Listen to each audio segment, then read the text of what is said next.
Holy shit, what the fuck? Holy shit, what the fuck? Why's our team about electrocuting our own balls?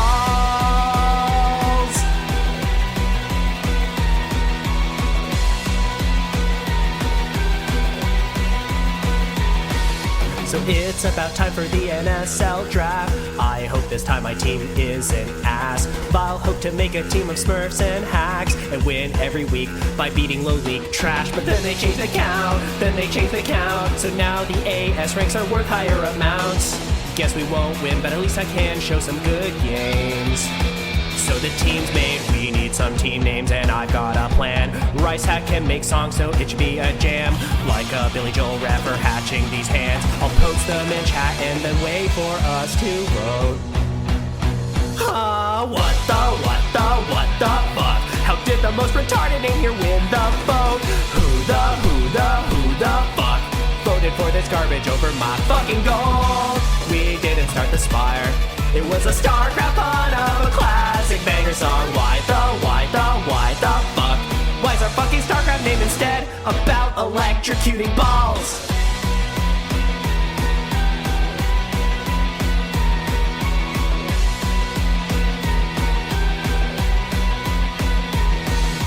Val seems to think the name is totally rad, but I know the name we got is fucking bad. No one will want to say our name in cast, and who can remember it? Not even Rice Hat. And so who can blame the cast? When Rice Hat pulled this name straight out of his ass? And it's a cringy isekai reference at that.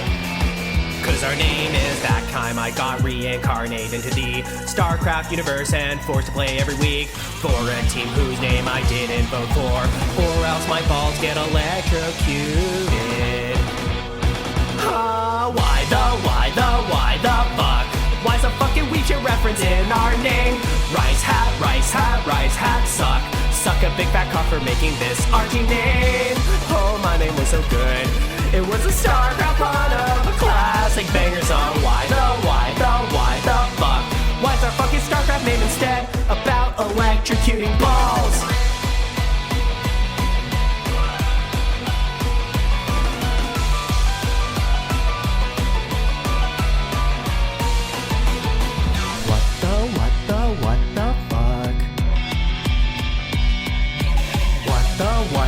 What the fuck?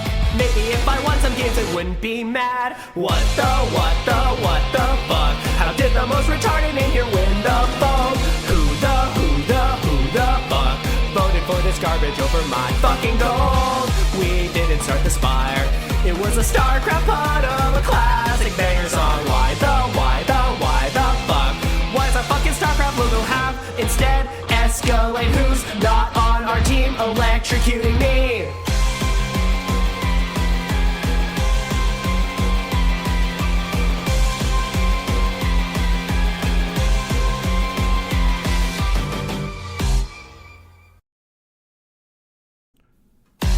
Holy shit, what the fuck? Holy shit, what the fuck? Why's our team about electric? Oh. I don't have my VTuber model.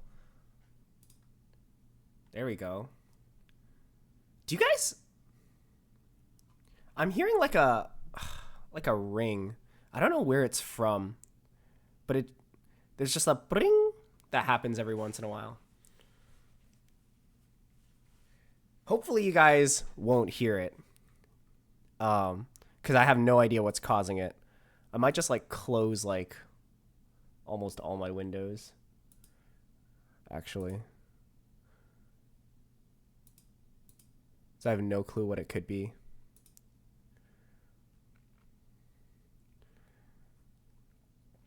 Okay. Hello, everybody.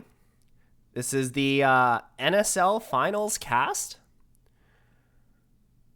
If you guys have any casting recommendations, I am down to cast whatever you guys recommend.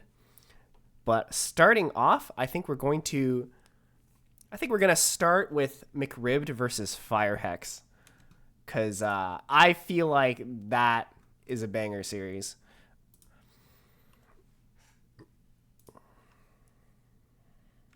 So let me just set up the game real quick.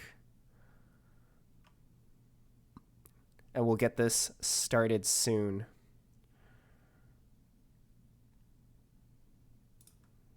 Okay.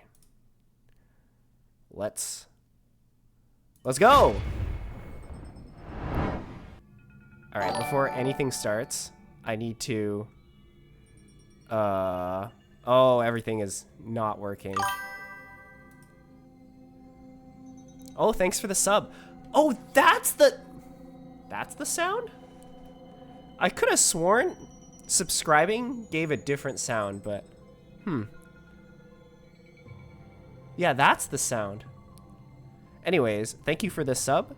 I'm going to go back to trying to fiddle with the replay blocker because that is what I have to do at the start of every stream.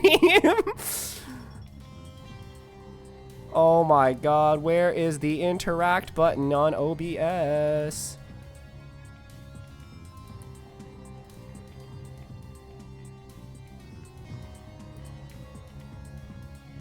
Oh, because I'm right-clicking the replay blocker, but I need to right-click the CPL preseason scoreboard. Okay. All right, I got this. So, okay, so... So, Firehex is on our team. We'll do player 1 is Firehex. Oh my god, okay. He's Terran, and he's plays for team... That time I got reincarnated into the StarCraft universe and forced to play every week for a team whose name I didn't vote for, or else my balls get electrocuted. And the second guy is McRibbed. Zerg, and playing for team Power Bottoms, we clap back. All right, how's that one? How's that? And the first map. What is the first map? Good question. Let me check what the first map is. I totally know what the first map is. So,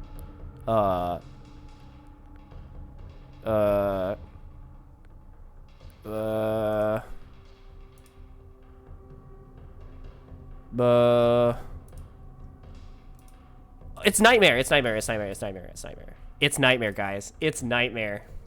Okay, I knew it. I knew it was Nightmare. We're playing, not CPL 11, we're playing NSL 8. I kind of wish this didn't reset every single time. I don't know why it resets every single time. I kind of wish it didn't. Okay. With all that out of the way, let me get the replay ball. Okay. We're ready. I think we're ready, guys. I think we're ready to go. I need to... Okay, play is the P button. There we go! Here we go! Let's go! Okay. Spawning. On the bottom left, at what we like to call the 7 o'clock position of the map, Nightmare. It is McRibbed. Short for McRibbed for her pleasure. In case you wanted to know a fun fact about McRibbed. Spawning on the right-hand side, at the 5 o'clock position, it is our Terran boy playing for a team. That time I got reincarnated into the StarCraft universe and forced to play every week for a team whose name I didn't vote for, or else my balls get electrocuted. It is Firehex! And... starting off strong, we're going for the wall. Going for the wall. Yes. This is an interesting place to put the depots. So, I'm pretty used to seeing walls go barracks, depot. I mean, that's actually what I usually do. Because depot on top of the barracks is a tight... It's Zergling tight. So... depot on the bottom side with barracks on top, that is not Ling tight. I'm afraid. So Lings can go through here, and Lings can go through here. We'll see if McRibbed will do any exploiting of that, which I don't know, he might. Like, this is a overpool. This might actually be 9 pool. I wasn't really paying attention.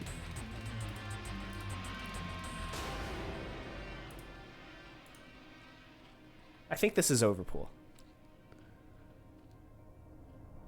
Especially since we're gonna get our base now. Oh, I'm surprised that drone wasn't... Oh my god, the SCV's blocking the drone! This is totally done on purpose. Excellent job, Fire Hex.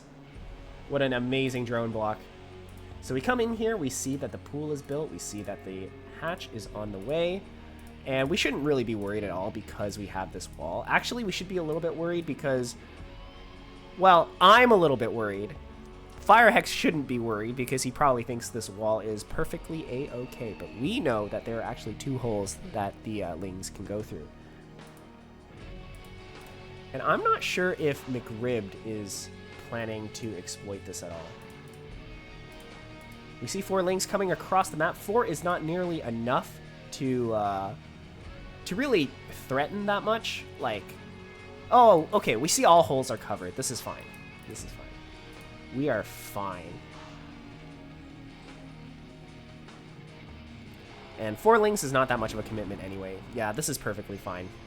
Just come in here and see that all holes are plugged in.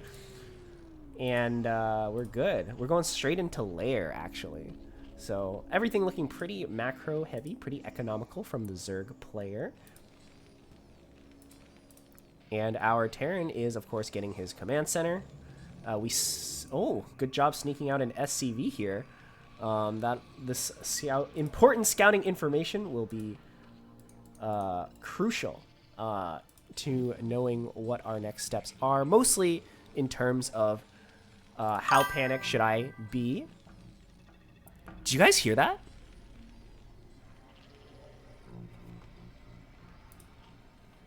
Okay. I don't know where that sound came from. Is it because... Yeah. Yeah, where does that sound come from? Like, I have no idea. Came from the French Canadian? Okay, yeah. For a second, I thought it was because Escalade chatted, but he... Okay, it's not... It can't be a follow because I'm looking at my activity feed. Okay, I see Javier just tried to follow and unfollow, and it didn't do anything because I guess Twitch protects against that or something. I don't know. I don't know, man. Oh, it says sub goal. You're 25% of the way to completing your sub goal. Okay, okay, okay. So Twitch has all these ding, ding, ding notifications now that I guess I wasn't aware of before. Or maybe this is just something they added. Anyways, sorry about the random tangent. Let's focus on the game. Let's focus on the game. Let's focus on the game. So, as Terran, what are we doing? eBay, Academy. I feel like the Academy must be kind of late. And the eBay is a little early because I'm not used to seeing them both finish at the same time. So, a little bit of a awkward build order. But ultimately, as long as the eBay finishes before the Muta... Or as long as the eBay finishes, like... at around 5:30-ish, like, we should be perfectly safe for Mutas. McRib getting his 3rd hatch at a... That's a bit of an interesting location, actually. Can we reveal whole map?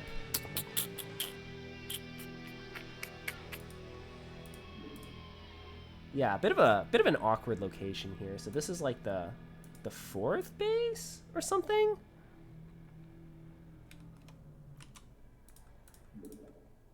Yeah, anyways, Terran might have a bit of a hard time scouting that. And I think going for hidden bases is especially good in NSL because nobody is used to, like, the maps. Right? So sometimes, especially when I'm, like, trying to scan, I, like, don't even know where the bases are. So I'll just, like, scan in some place, and it's, like, not even a base there.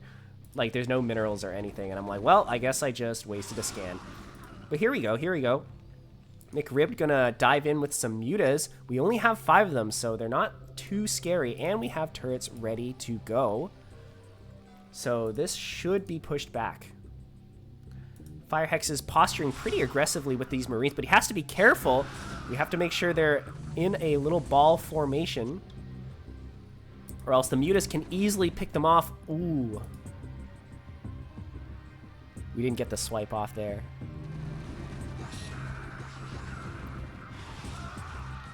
Oh, this is a good little... I don't know if this was intentional, but it was a good little trap from the Zerg with the Lings up there.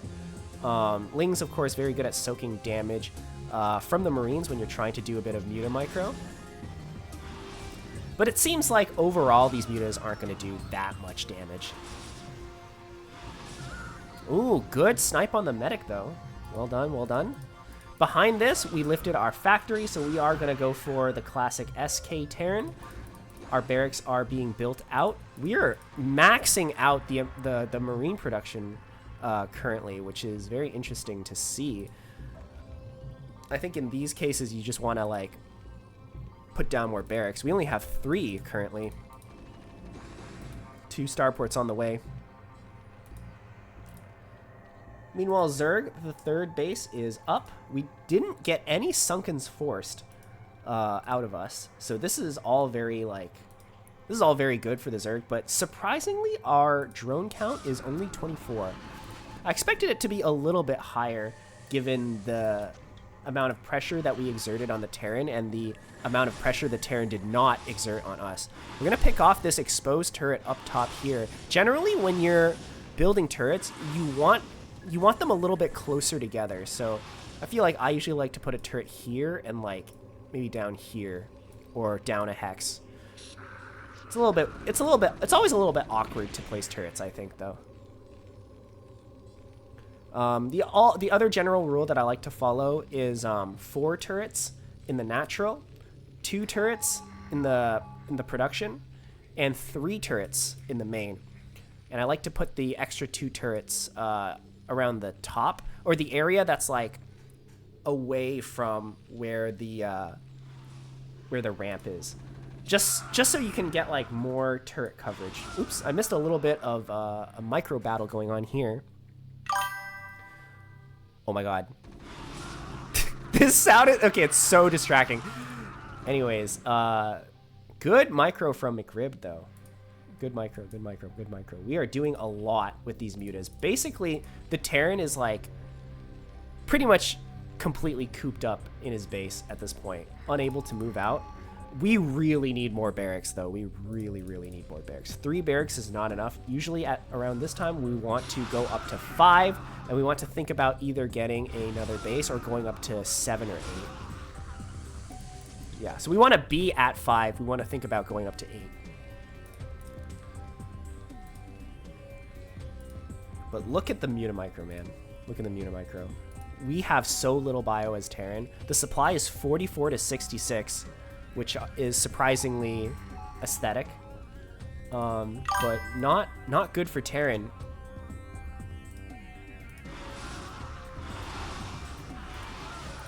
I'm so sorry. I was, like, trying to figure out where that sound was coming from. Yeah. it just seems like McRib is doing a good job with this. I'm sorry, our Toasted ghosted you, X? What happened? What do you mean he ghosted you?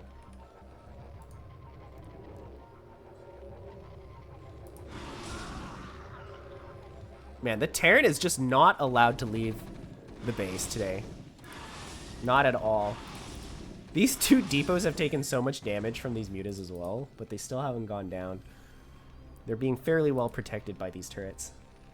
Oh, another thing I kind of like to do nowadays is if my natural is in, like, this position, I just like to put all my turrets at the bottom side, because I feel like there's no way the Zerg is ballsy enough to go up to here, like, through the turrets and, like, just position the mutas, like, here. Like, I don't know. I feel like Zerg players have to have massive balls to do that. Ooh, good split, good split, good split, good split. Oh my god, that Muta almost, like, died. As, like, collateral split damage. Here we go. Oh my god, split, split, split, split, split. You didn't have to split. The Muta was already low HP. That's unfortunate for Terran. Oh, you took a vacation in PEI. That's so funny. That's so funny. And you got Donowald, as the kids say. You guys want to know some Twitch lingo? Dono wall is what you say when someone ignores you. Because it's like you're donating to a wall. You give a donation, they ignore you. We're using a lot of these irradiates on the mutas. I don't know if I like that. I feel like the lurkers are more deserving of the irradiates because they're so much harder to kill as Terran, right? Especially if you don't have any tanks. We're gonna have vessels and marines for days, but we have no tanks. So the only real way to deal with the lurkers in large numbers is to irradiate them. If there's only like 1 or 2 lurkers, you can attack them with marines, but yeah.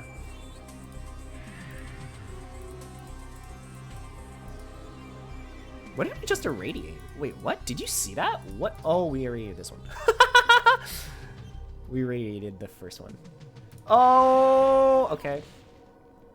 Yeah, this is rough for Terran, guys. This is rough.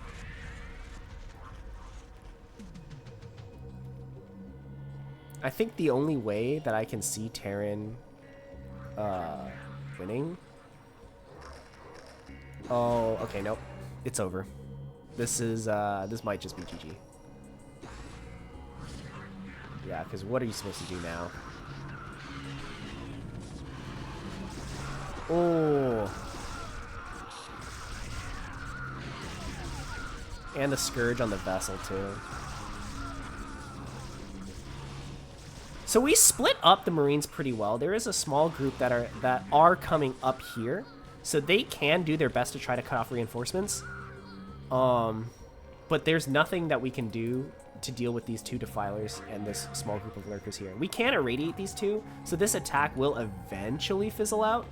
Maybe if we irradiate these 2 defilers. But looks like we're going to try and focus on gunning down these lurkers. We have a good concave here. And unfortunately, Dark Swarm does not protect Marines from lurker spines.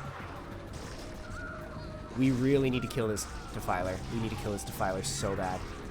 Alright, he has been irradiated. But unfortunately, the lurker with the Dark Swarm is already in the face of the Terran player. I do not know at what point Terran is just completely dead, but I think he is. I think we might have lost this one, guys.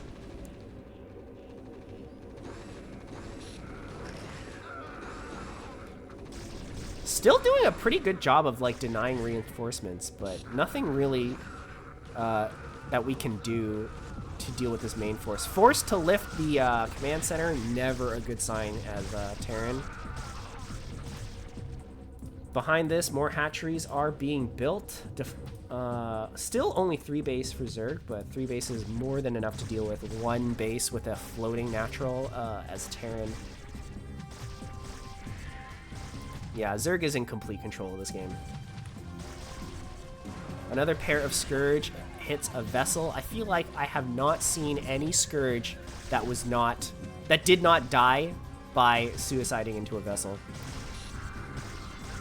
Oh my god, we're trying to come down this ramp, unfortunately. Or actually, fortunately, it is kind of working, but not for long as a whole bunch of Lings come in. We even parasited something. One of the vessels. That is something I've noticed about McRib lately, as he loves using queens for some reason. Or not for any reason, I guess, but maybe when we feel like we're winning. Or when we go against mech.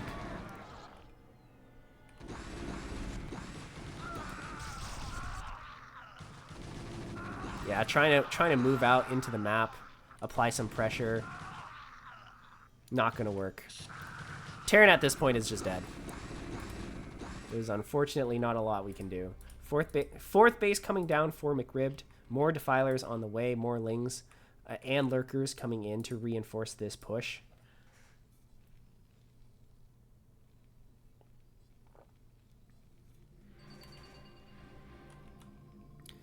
But I mean, as Terran, I guess we have started to mine the natural again, so it's not the worst possible situation that it could possibly be.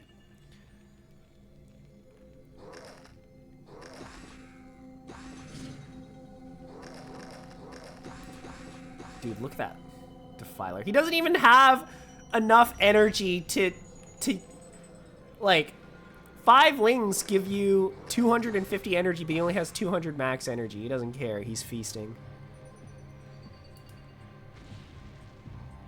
Now plague the vessels.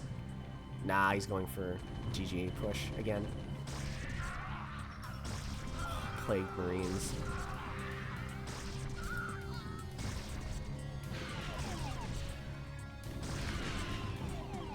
Oh, we have killed one Scourge. But now the Ultras are here. They have no armor, but they do have aura. Alright. I can't believe I just said that.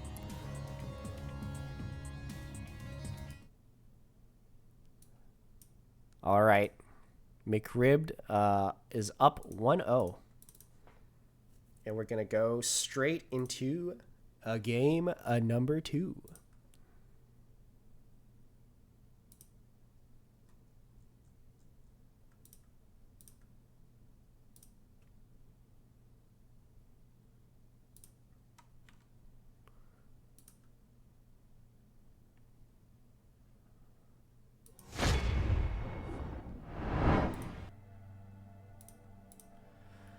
All right.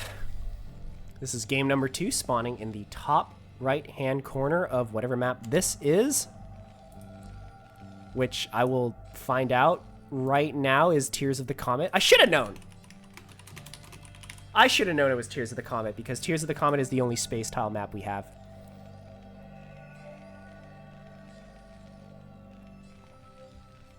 Anyways, on the top right-hand side, down 0-1, and playing for a team. That time I got reincarnated into the StarCraft universe and forced to play every week for a team whose name I didn't vote for, or else my balls get electrocuted. Firehex. And spawning on the bottom left, up 1-0, playing the Zerg race. Oh my god. I got the notification for this guy.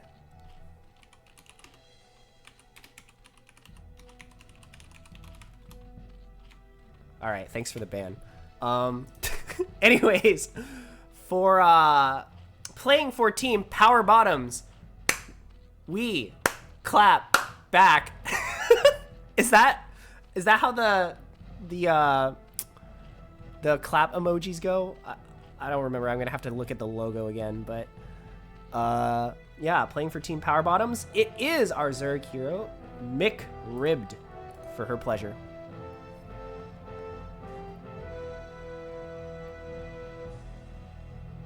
Down goes the hatch. Once again, the wall is not what we call the correct wall. How do I get rid of that chime? How do I get rid of that chime? All right, I have to look into this after this series. After this series, we're going to take like a 2-minute break where I'm going to try and figure out how I get rid of that chime. I don't?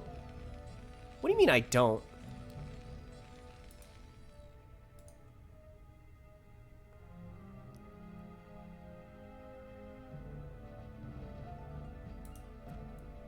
I think Esk is letting his mod powers get to his head a little bit. Alright, drone sneaks in through the gap that is between the barracks and the depot. It won't be able to do damage for long though, because it will be chased away by the first Marine that comes out. And Hex will take this opportunity to build his natural expansion in peace. Yeah, I love that McRibbed is coming back in here to check if he's actually building a base there. May or may not be my fault. Because there was that one game where I built a barracks here instead of a CC in our show match. He checked again with his Overlord, so unfortunately it didn't work. But I thought it was clever.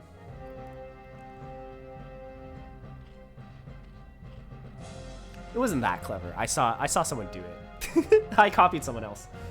I don't remember who though. I think it was in an ASL.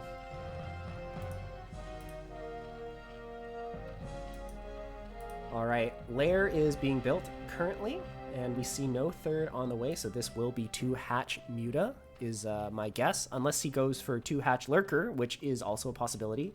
I would normally say that McRib doesn't do like 2-hatch Lurker, but I don't know. I feel like I've been watching McRib play a lot more off-meta builds in recent days. So, I mean, that's totally possible. He's actually quite good at them as well. Although, possibly because off-meta builds are just easier to win with. But nope, he is going for Spire, and he puts it in the natural this time. Gonna try and throw Terran off a little bit. How are things looking for the Terran? Barracks, eBay at 430. So I've noticed from last game as well, we're getting eBay really early. Like 430 feels very early for eBay. I've never... So I think pros don't get the eBay at 5 minutes. I get the eBay at 5 minutes, and I've never once been punished for it. But, yeah, I don't know. I guess if the rush distances are pretty short, you can get it, like, you have to get it earlier. But I've personally never been punished for an eBay that's been later, or that's been earlier than 5 minutes.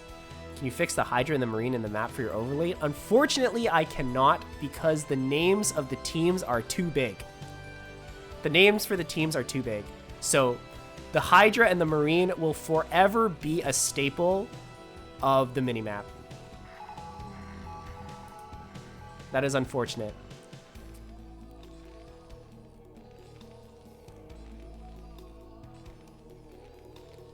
I kind of wish... So I understand why this is happening. What do you mean you guys have like 5 words in your name, all right? Power bottoms, we clap back. That's like 5 words. We only have 1 word, okay?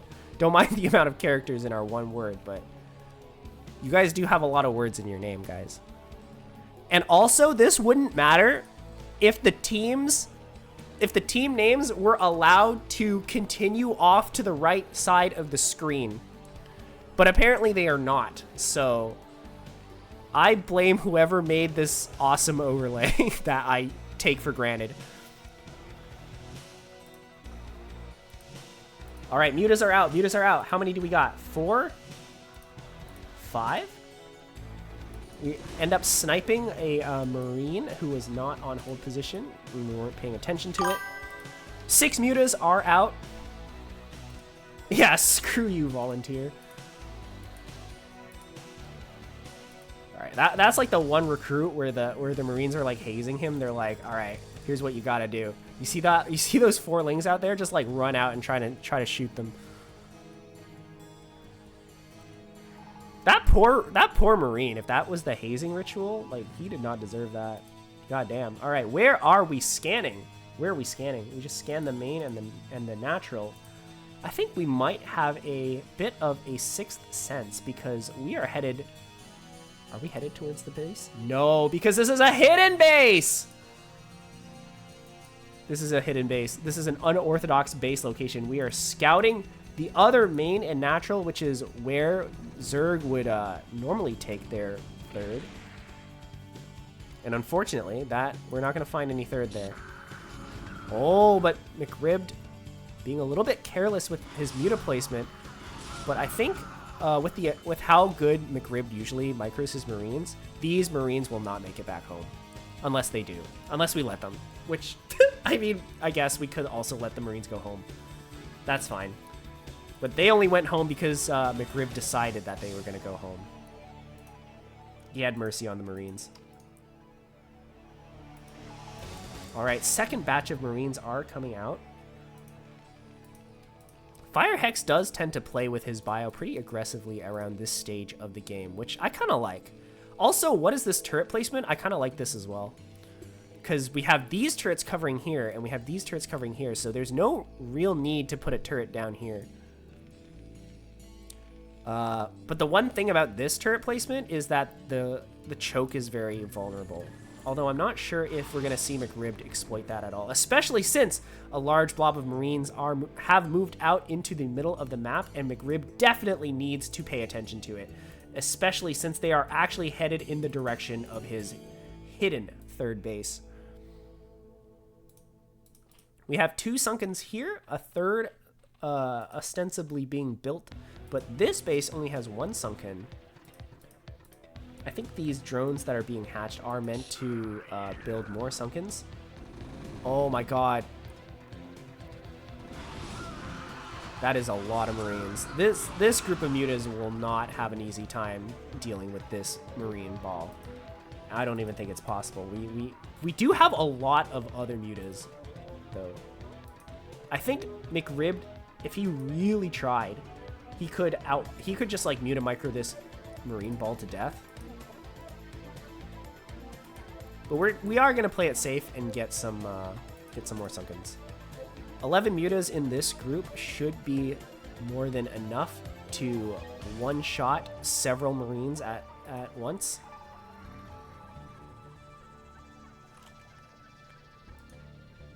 And look at the way these mutas are sharking around, looking for an opportunity. Here we go! Oh, a bit of a whiffed attack there.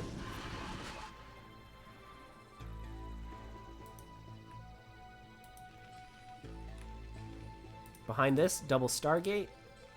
Sorry, double Starport. What am I? Protoss? And it seems like Firehex is doing an amazing job of grouping the Marines together. 4 Marines just kind of randomly walking up here. It seems like the mutas do see it, and they are going to catch them before they can really see anything. Now, I did see a scan go off, but I don't think he still knows about this base. But Firehex has to realize that there is a third base out there. Like, there's no way. There's actually no way McRib has this many mutas, and he's teching up ostensibly to Ultra. Or no, Greater Spire? Okay, that's another thing that I've been seeing McRib do a lot recently, which is go Guardian. And it sort of makes sense. It synergizes with the opening that he went for, where he just made just like a ton of mutas. So many mutas. These random Marines, I think Firehex has been trying to scout with them, but unfortunately they've just been getting caught by these mutas. And he still doesn't know! He still doesn't know! This is rough. And we're getting Hydra speed, so this is going to be Hydra Guardian, which is the most standard variation of Guardian play. Alright, 2 vessels are out. One of them does get an amazing Irradiate off right at the bottom muta. That hurts these mutas a lot. But of course, we have another muta ball down here. Morphing into Guardians, they are going to finish right on time. And now the advance will begin. So far, this is actually pretty good for Terran. We forced the Guardians to be built like pretty far away from our spawn location, and our army is kind of ready to try and delay this as much as possible. But of course, we can't take too many... We can't be too, I don't know, aggressive with our delaying, because Guardians kill Marines so fast. They kill them so fast. No Wraiths on the way, which is, I think, the most common response to Guardians, because you usually only have so many Irradiates, and Marines simply do not do any damage. Like, to even get close to a Guardian, you'd have to sacrifice so much bio, and a lot of the times, if the Hydras are in front of the Guardians, they'll like waste all their damage on the... Oh no! No! Look, these Guardians just retreat as well. They're surprisingly tanky. They have +3 armor, actually. Wow. Or not +3 armor. They have 3 armor. They have +1 armor. But All the Hydras are dead, so these Guardians are a little bit vulnerable, but they just have so much DPS. Guardians deal so much damage. How is this fair? Blizzard! Blizzard! How is this fair?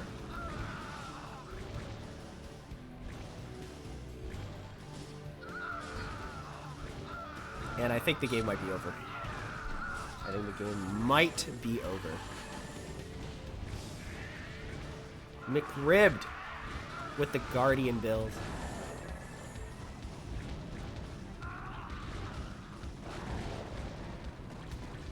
Oh my god, Devourers as well. No way. What's the Devourer for? We don't have Wraiths.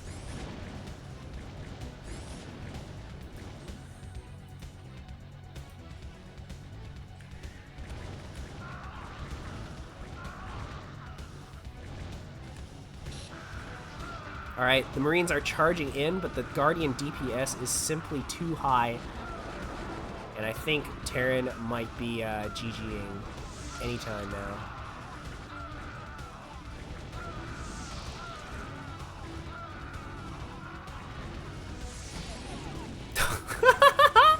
I don't think I've ever actually seen a Devourer kill anything before. At least not in a multiplayer game.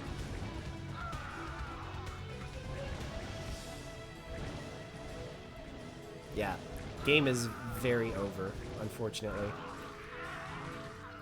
Seems like McRibbed will take it this week and give the Power Bottoms a nice start to the finals. I say nice start as if like these games are being played live and also IJ didn't cast like 3 games the other day. But you know what? Good start, good start, good start. Yeah, there's no way Terran recovers from this, man. We are, like, taking a lot of damage from Irradiate. A lot of unnecessary damage. But the production has been gone on.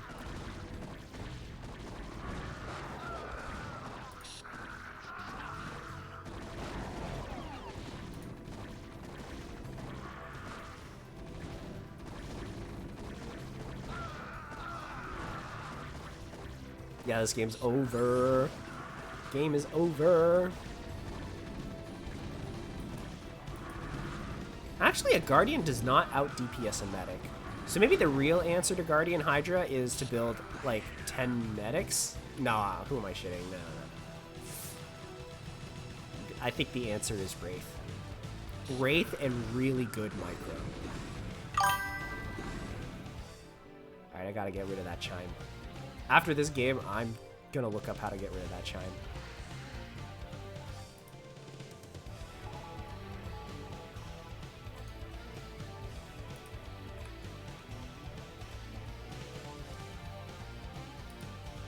Like, when did that become a thing? I swear to God, before like, literally this moment, I've never heard that before.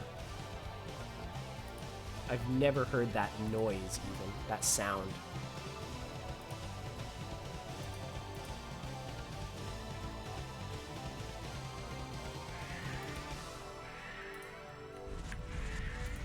We have so much Irradiate right now. Actually, now that the Guardians are out of the picture, the game suddenly doesn't look so dire for Terran. I mean, we are against a 4-base Zerg who is going into Defiler. But it doesn't look... It looks like the game could go on. The game can go on. It's not like... We have a little bit of hopium. We have a little bit. Just a little bit. Especially since all the lurkers are here. Like, if we, like, snuck around up here, we could totally kill this base. Even if we, like, snuck behind here, we could also kill that base.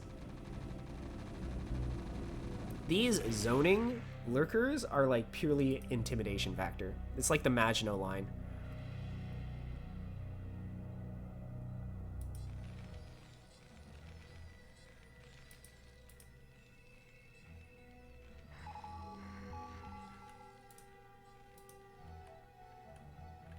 Ooh, yeah, gotta avoid these Scourge. Gotta avoid the Scourge! All right, we sacrificed like 5 Scourge for 1 vessel, which for the first time in a Scourge math contest, they might actually lose because 5 Scourge is like 100 and it's like 150, 200 gas. Actually, no, Scourge is still more efficient. God damn, Scourge are efficient. Yeah, Fire Hex is kind of going crazy with the APM though.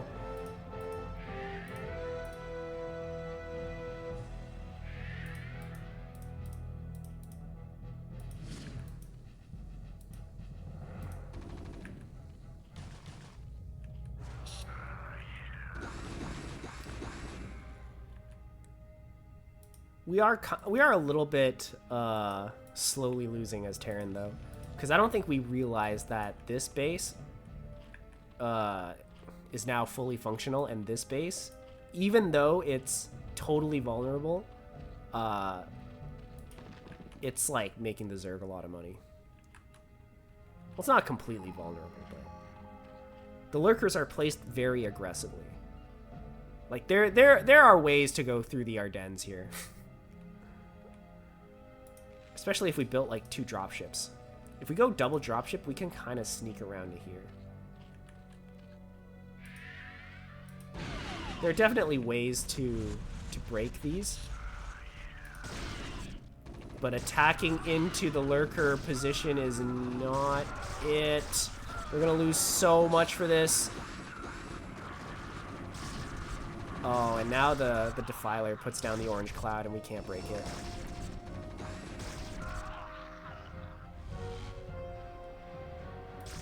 Terran also, at this point, should really think about expanding as well. These minerals are getting fairly low. These minerals are also getting extremely low. All right, now we spot these 2 bases. We should have a much clearer idea of what's going on. But unfortunately, at this stage of the game, it might, like, McRib might have already run away with the game at this point. It was always hard, but it might be impossible now.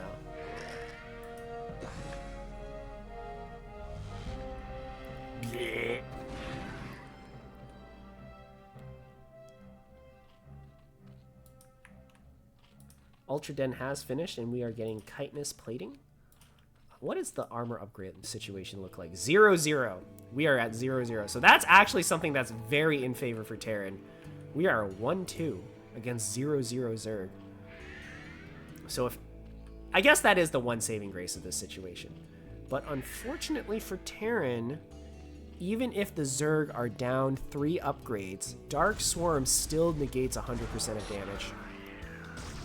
Here we go, here we go. And Lurker Spines still deal, like, insane damage as well.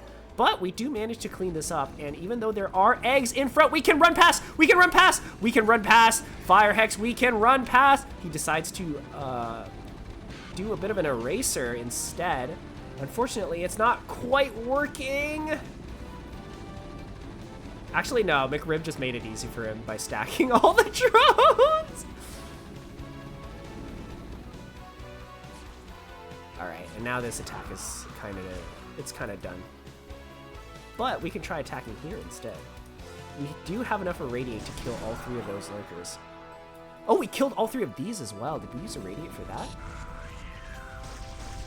But man, McRib has a lot of lurkers. Oh boy, McRib has a lot of lurkers. But we still have no 3rd base.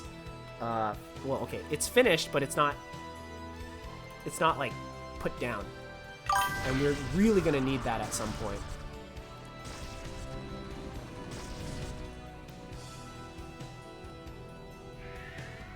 Thanks for the clip. Dude, I can hear everything. It's so annoying.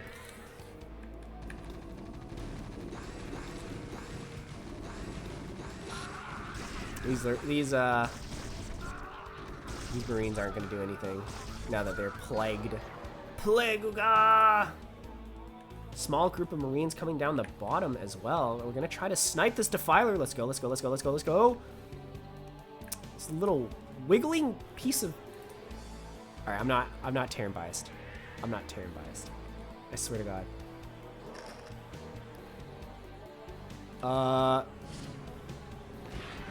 Maybe worth it? Probably not worth it. But you know what? We're 46. Like, Firehex doesn't know this, but we are so ahead in workers right now. Third base is down. This is a very defensible location for Terran. We need bunkers here.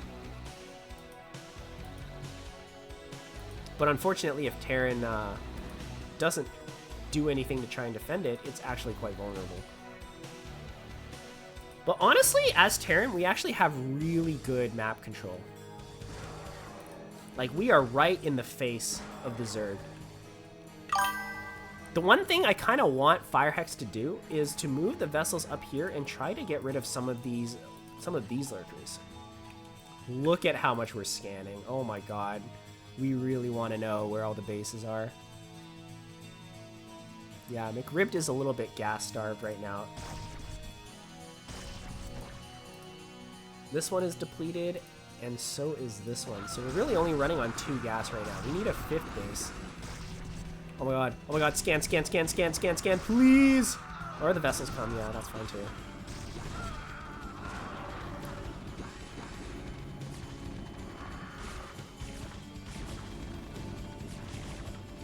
Unfortunately, we don't have all of our units together. But we're going to go in anyway. This time he is running past. Sunken goes down, Hydra goes down, and this base might go down as well. I think targeting the Spore Colony is not the correct response. I think we needed to move the Marines back instead. But we do deal with these 2 lurkers, and additional Marines are moving down here. Oh my god.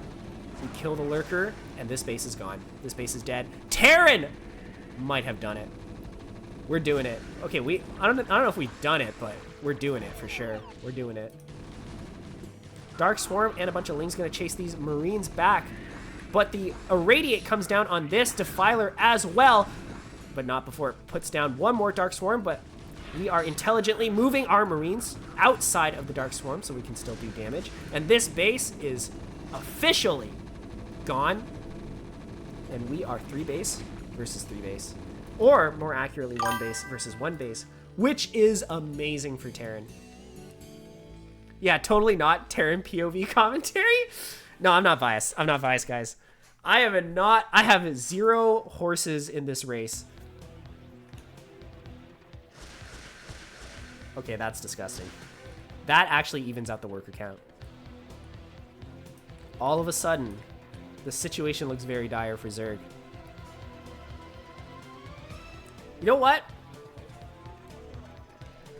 I'm gonna do a Zerg POV commentary now that the back foot is on the Zerg, just to prove to you guys that I'm doing POV commentary based on who is currently in the harder position, not based on the race that I like better or the team that I like better. Okay. So, okay, as McRibbed, what do we do in this situation? We can take this base. For one, because Terran really only has control of the top side of the map. We're doing a pretty good job trying to scout for bases with these Lings, because we know for sure Terran has another base, and we are going to, in fact, spot this one. But this base is a little bit hard to get to as Zerg, especially with the way that Terran has spread out their forces here.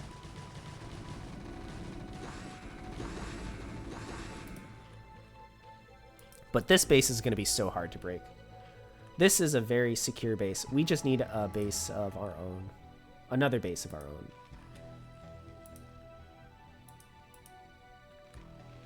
Where are the... Oh, it's because we lifted it. It's because we lifted it. This is such a scary Bioforce, though. And we unfortunately only have 74 supply and no Defilers at this base. But 5 Lurkers is nothing to cough at. Like... I think unless we irradiate like 3 of these, we can't actually break into that position. All right, Defiler and Hydra's coming from the north side here. This small group is going to be safe as long as the Defiler is able to put down Dark Swarms. But Firehex is just going to move his Marines somewhere else. And the vessels are here to deal with the Defiler. So this attack is a little bit kaput.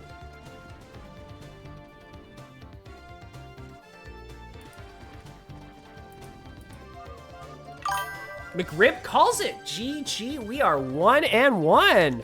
Dude, I knew this series was going to be a banger. I knew this series was going to be good.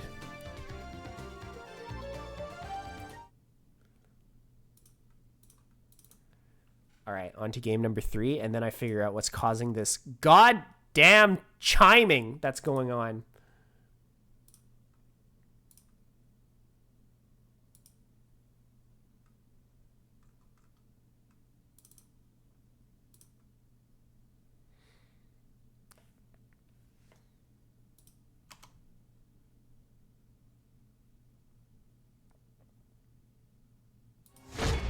All right, the final game will be played on Desert Rose.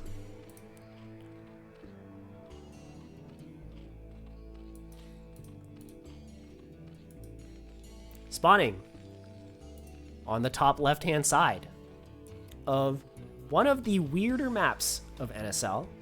NSL has a lot of weird maps, and this is one of the weirder ones. Playing for team Power Bottoms, we clap back is McRibbed. Spawning on the top right. Playing for team, that time I got reincarnated into the StarCraft universe and forced to play every week for a team whose name I didn't vote for or else my balls get electrocuted. It's Firehex. And what are these colors, first of all? Gray and dark gray? Are we for real? That's better.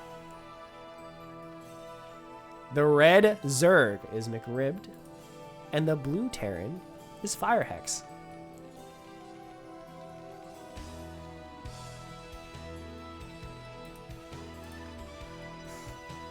Excuse me. All right, Depot, Rex, and third Depot.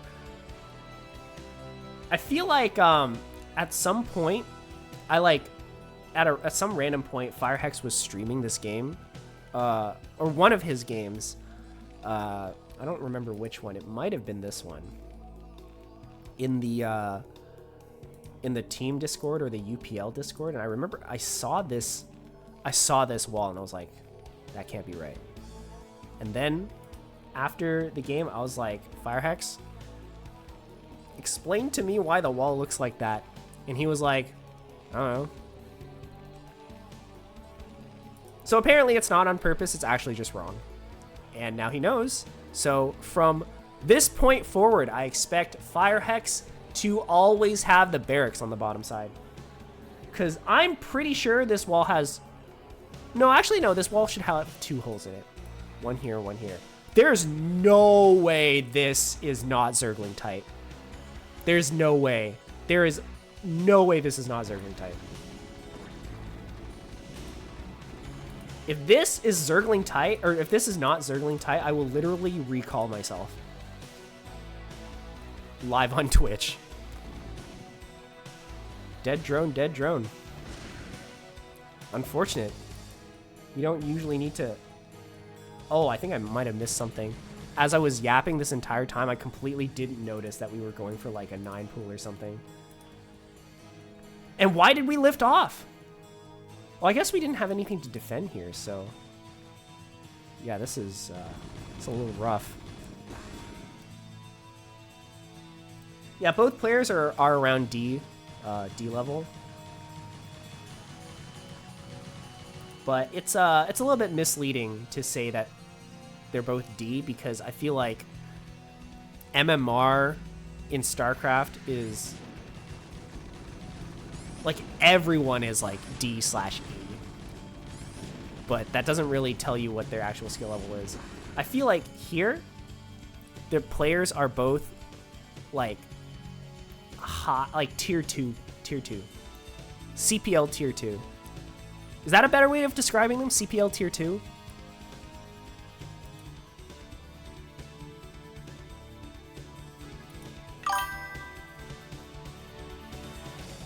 Fuzzy promoted to D? Is that true?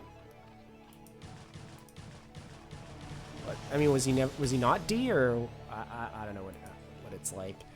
Anyways, let's keep talking about the game.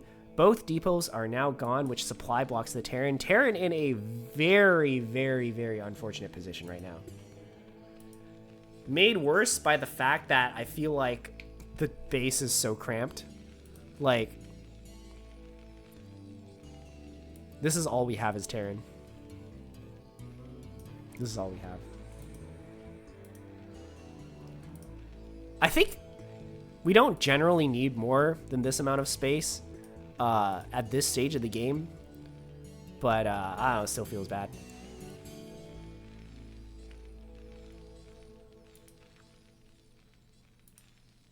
And McRibbed is basically keeping Firehex in his own base with the initial like 6 lings. And now there's only like 3 lings basically preventing Firehex from expanding. But Firehex, seeing through the little ruse, has moved out. Oh my god. Oh, the crazy pullback micro. Hold on. Twitch wants to start an ad break and I will dismiss it because we're going to go into a break later anyway. After this game is over. All right, bunker coming down. This is all very good from Firehex. Meanwhile, McRibbed is actually gonna start massing up lings. Behind this, a spire is being built, but oh, we're running past, and we get into the main. This is a disaster for Terran, and this is so good for Zerg. Lings basically invincible at this point. Oh my god, we're gonna get so many SCV kills. Oh, the drill though, a lot of the lings are getting stuck on each other. But now we're running around, we're gonna snipe these Marines. Oh my god, the drilling is insane. And Firehex wisely decides to retreat. No, we're going for the bunker. We're going for the bunker while the Terran's distracted. We kill the bunker and oh my god, this natural is once again in dire straits. These lings have done so much damage to Terra in this game. Oh, the SCVs are forced to retreat. But we do have 3 Marines on the ramp. So we can take this back eventually. Oh my god. 1K floating. Guys, don't point out the float, okay? Don't point it out. See, he just spent it all. It's fine. It's fine. We're fine, dude. Terran is so far behind. The floating. We're floating so much money. Spire is completed, and we have 8 mutas on the way.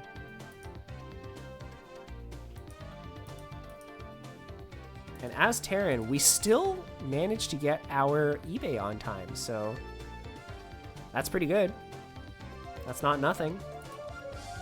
Bunker is, in fact, being rebuilt. The 3 lings that have survived the last encounter are going to start the attack. These mutas are going to come in, sniping one of the Marines that are exposed, but unfortunately, this turret getting a lot of damage on one muta especially. And these lings are doing so much damage to this turret as well. This must be so frustrating to play against this Terran. But what can you do? What can you do? Another Marine sniped. And I think Zerg at this point has officially won the game. Only 1 turret in the natural, but instead we're going to go into the main. The barracks is lifted up.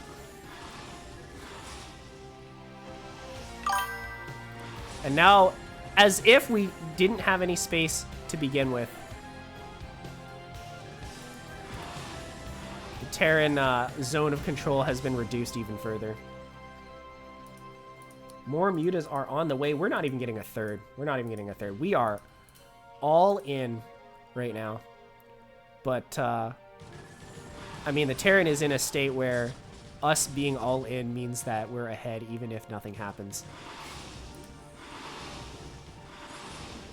This base is forced to lift off once again, and I feel like we're going to see GG from Firehex anytime now. Damn. Look at the amount of turrets that this base has. 1, 2, 3, 4, 5, 6 turrets. 7 if this one didn't die or get canceled. Surprisingly, surprisingly, it is 20 SCVs to 18 drones. So despite all of the damage that McRibbed has done, we only now have we surpassed them in worker count. But not for long. These SCVs are now sacrificing themselves to try and repair this command center. They do so successfully, but there are so many mutas, and a single Ling is actually wrecking havoc in this base. This Ling has 5 kills? Have you ever seen a Ling with 5 kills? Have you guys ever seen a Zergling with 5 kills? Zerglings are the ones who are supposed to be dying, not doing all the killing. But yeah, this game is super over.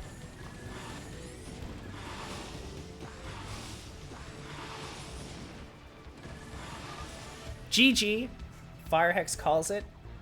Well played to McRibbed. Gonna end the series 2-1 in the favor of Power Bottom's weak clapback. And now I'm going to have Twitch run an ad, and I'm gonna see if I can get rid of this goddamn chiming.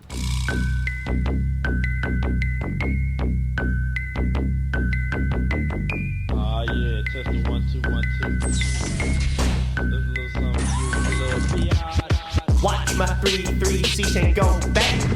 Wa-da-da-dang, wa-da-da-da-dang. Watch my 3-3 C-chain go bang. Wa-da-da-dang, wa-da-da-da-dang. Tearing haters to be craters, tosses all up in my shit. Playing scared, you know you're dead. Going straight for architect, that bitch boy tried to end it quick. 8-bit goons with 8 right click. THEKHALA, that is where y'all at so late. Tearing haters in my face, trying to win with proxy gate. I scout your gain, I bunker main. All your cowards leave the game. Your Zergling rushers think they slick, knowing that they micro shit. All your lurkers wrecked in piss. Gotta build and rush me, bitch. Link my way, I simply say, build a wall to make them pay. Talking smack up in the chatter, radiate your ass, bitch. I push out my base at 9, then all of your suckers die. I'm sieging my fucking tank and stealing your fucking rank. So watch my 3-3 C-chain go bang. Wa-da-da-dang, wa-da-da-da-dang. Watch my 3-3 C-chain go bang. Wa-da-da-dang, wa-da-da-da-dang. There's a little something for you, you little biatch.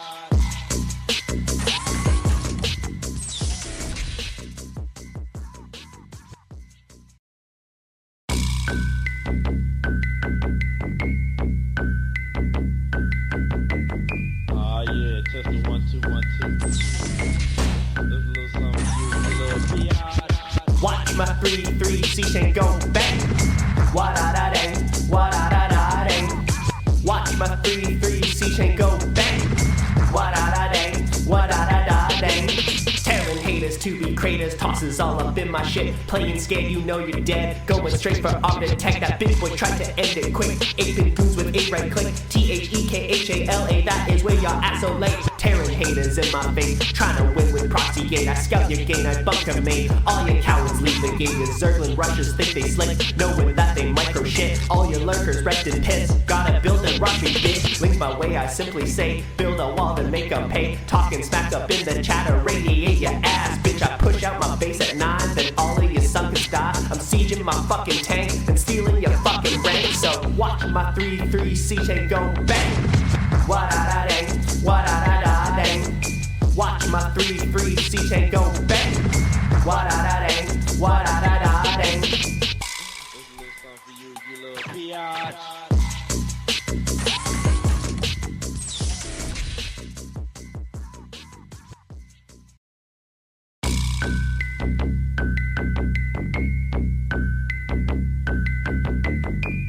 Yeah, testing 1 2 1 2. There's a little something for you, a little biatch. Watch my 3-3 C-chain go bang. Wa-da-da-dang, wa-da-da-da-dang. Watch my 3-3 C-chain go bang. Wa-da-da-dang, wa-da-da-da-dang. Tearing haters to be craters, tosses all up in my shit. Playing scared, you know you're dead. Going straight for architect, that bitch boy tried to end it quick. 8-bit goons with 8 right click. THEKHALA, that is where y'all at so late. Tearing haters in my face, trying to win with proxy gate. I scout your gain, I bunker main. All your cowards leave the game. Your Zergling rushers think they slick, knowing that they micro shit. All your lurkers wrecked in piss. Gotta build and rush me, bitch. Link change my way, I simply say, build a wall to make them pay. Talking smack up in the chat or radiate your ass, bitch. I push out my base at 9, then all of you suckers die. I'm sieging my fucking tank and stealing your fucking rank. So watch my 3-3 siege and go bang. Wa-da-da-dang, wa-da-da-da-dang. Watch my 3-3 siege and go bang. Wa-da-da-dang, wa-da-da-da-dang. This is a little something for you, you little biatch.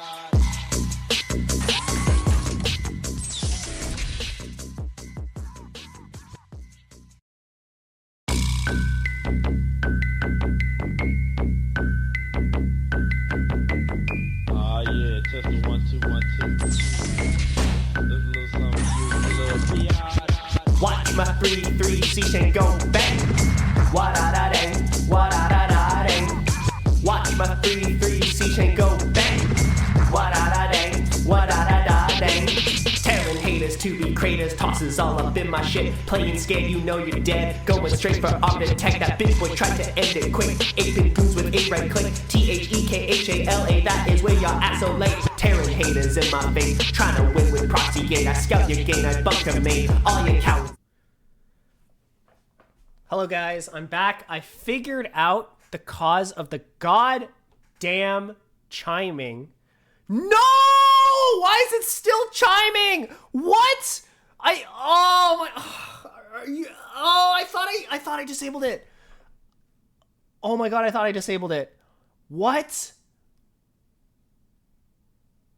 You don't, wait, you guys didn't hear it?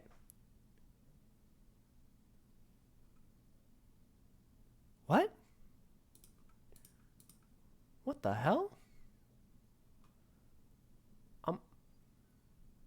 I am so confused.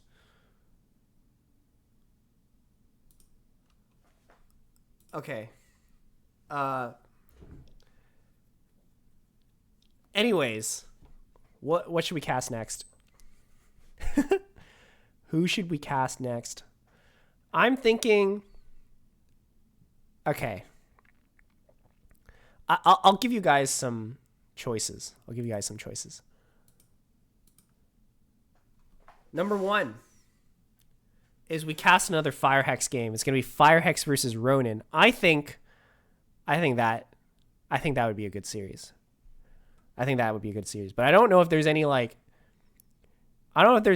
hidden rules for oh, you shouldn't cast one player more than one time. I don't know if there's any unwritten rules for casting about that.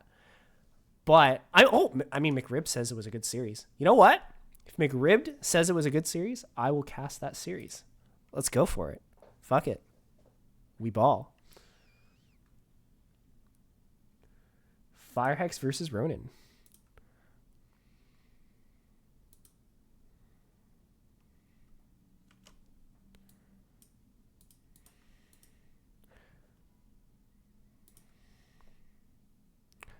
Let's get into it. Let's go.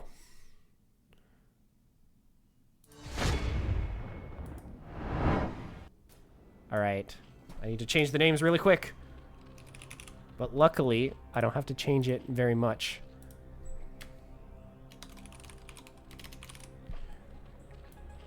Because it's the same player for the Terran side and the same race for the Zerg. Did you guys hear the chime? I heard the chime.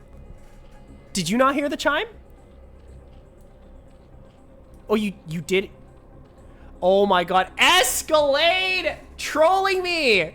You guys are trolling me. Okay. Okay, I thought I just say... Okay, because I went into sound alerts, guys. I went into sound alerts. And I saw there was a play a sound when chat happens. And I was like, that's it. I found it.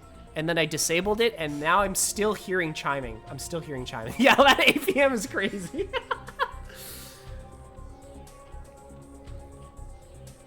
The spamming goes crazy in the early game.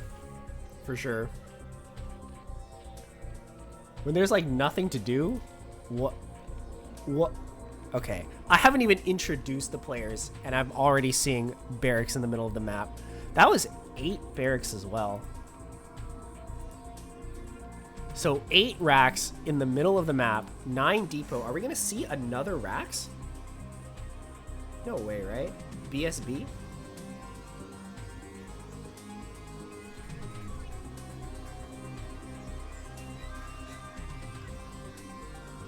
Rice Hat need to see an ear doctor? Yeah.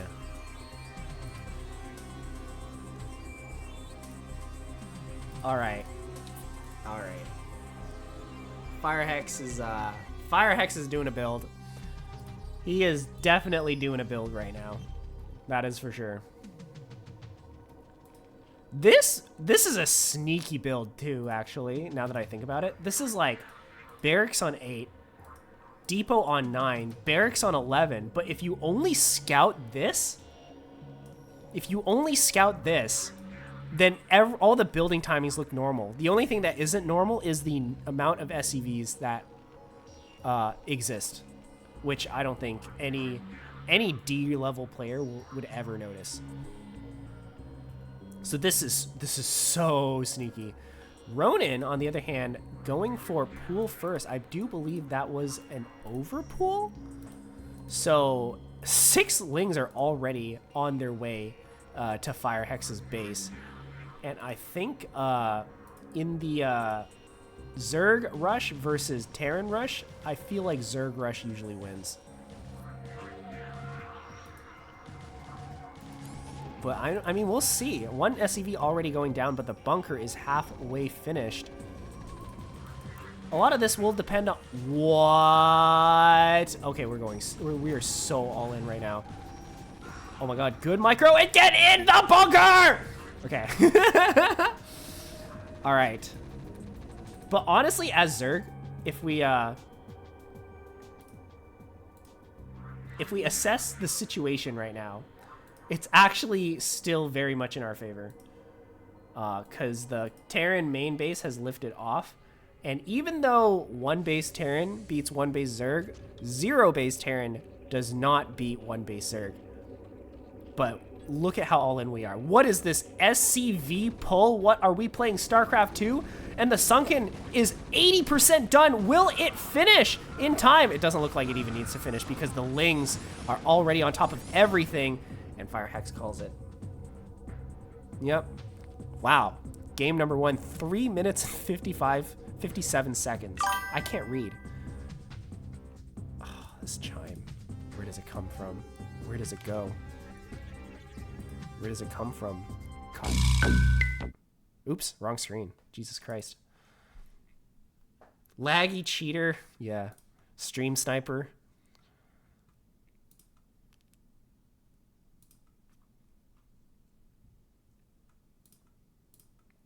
Man, that is so funny, though, that Julian does that. So for those of you who may be a little bit unaware, there was a little bit of drama that happened earlier in the finals when Julian, also known as Ajong, also known as Black Man PL, hold on, let me get this set up, was facing off against Sterling. And I think they don't really like each other because they started flaming each other pretty fast. And Sterling in like the Nom chat said something like, plus you like stream cheated or something. And I saw that and I was like, whoa, what? Stream cheat allegation? It was like, drama? Do I smell drama? Right? But I did not know that he was just making a joke, because apparently if you go on a seawall and you look up Nom Ajong or just Ajong and you look at his game history, he accuses everyone of stream cheating or lagging. Like literally every L that he takes, he has to write in chat lag or cheat or stream snipe. Every single one. Very good look for Nom. Very good look. Ladder got wiped, so no more seawall? What? I'm sure he'll be back to it soon. Wait, so every time the ladder gets reset, seawall also gets reset? Is that how it works?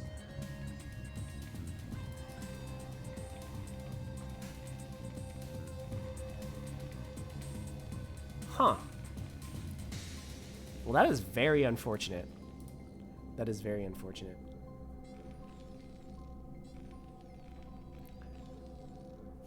Oh, shoot. I forgot. We're on Tears of the Comet.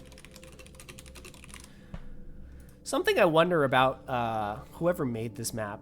So you see here, there's like, we have little placements. This is meant to guide Protosses, is it not? So if you look at the ground here, this is where the pylon goes, this is where the gateway goes, and this is where the forge goes. Am I right or am I right? Or am I right or am I wrong? Is this a ZVP placement guide that the map put in?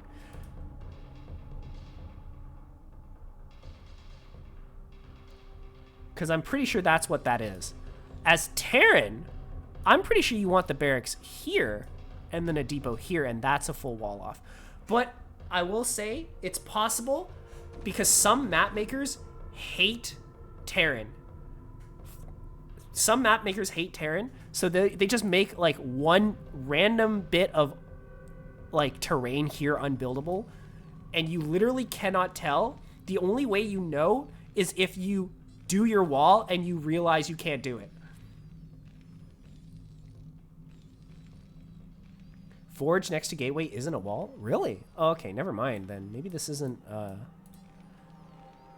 Are you sure? Because that's what, like, is that not what all Protoss players do, is forge and then gateway?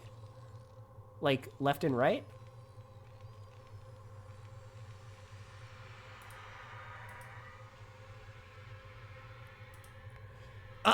McRibbed, have you tried four pooling?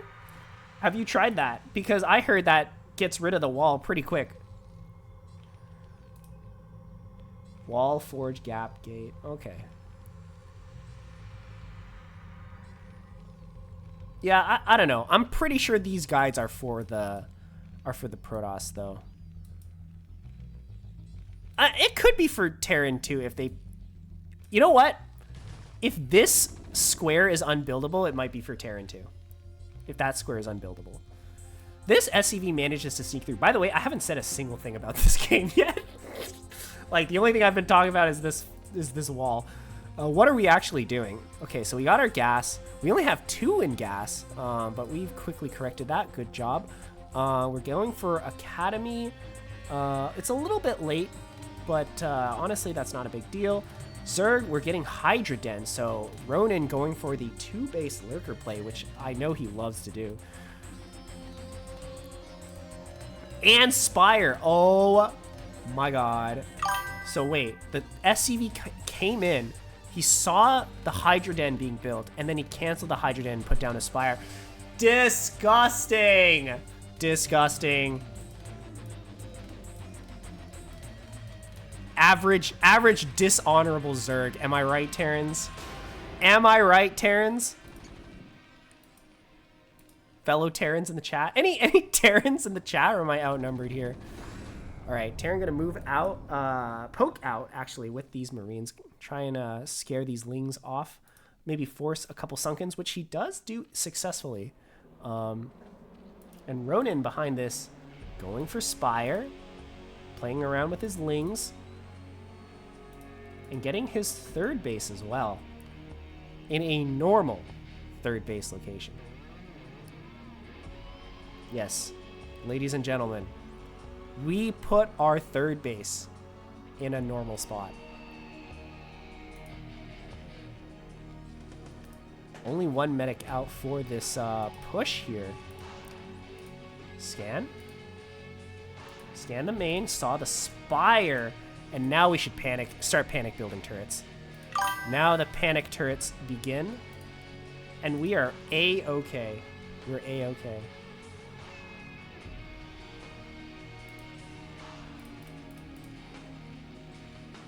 I really don't like turret behind the minerals. That's like the easiest thing for Zerg to kill.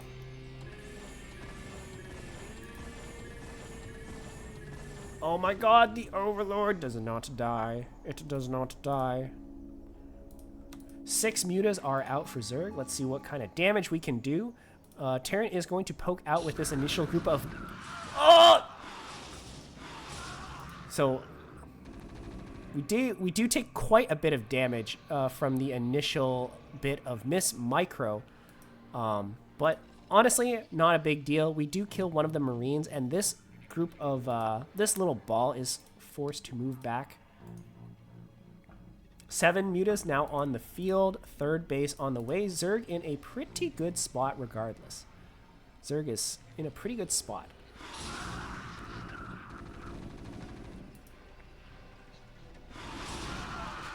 These mutas doing a pretty good job of picking off stragglers, but we are taking quite a bit of damage as well, and we only have 6 mutas. We only have 6.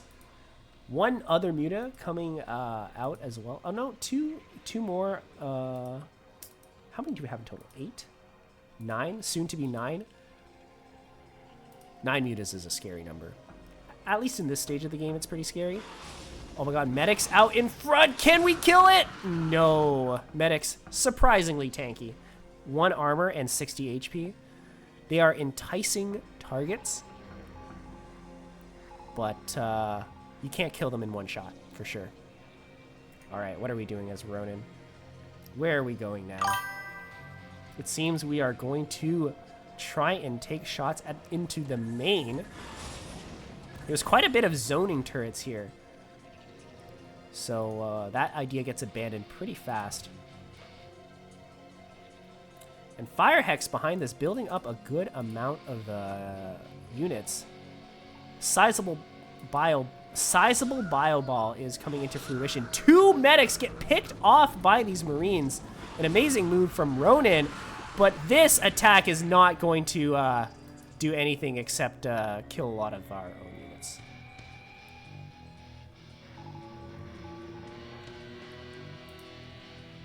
What the hell, Escalade? How'd you get that badge? Clips Leader 1. Oh, okay. You're the number 1 rice hat clipper.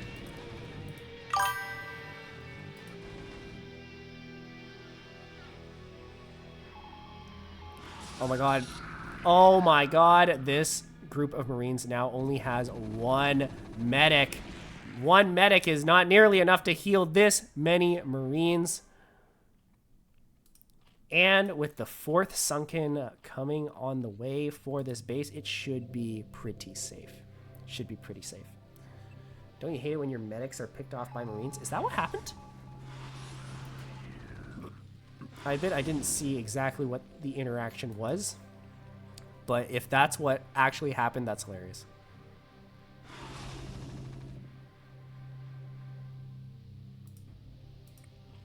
Six mutas are honestly not that scary, but it's a little bit hard to tell as Terran just sort of what state the Zerg is to control the map.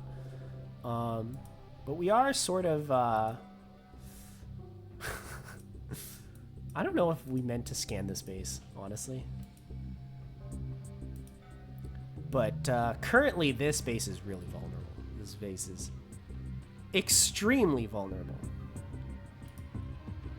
Only 2 Sunkens. Not nearly enough for this large of a group of Marines. More medics are now coming to reinforce. We have Scourge on the map for Zerg, looking for vessels to kill. How many vessels do we have so far? Only 1 vessel out on the map. And it seems like Terran will try to push along the bottom side once again.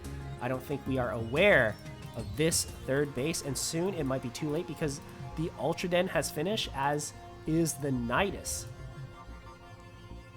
So a little bit of crazy Zerg going on from our from Ronin here.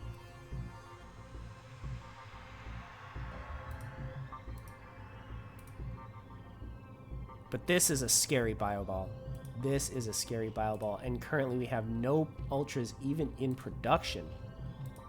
So if Terran acts fast, we could probably honestly bust this, maybe?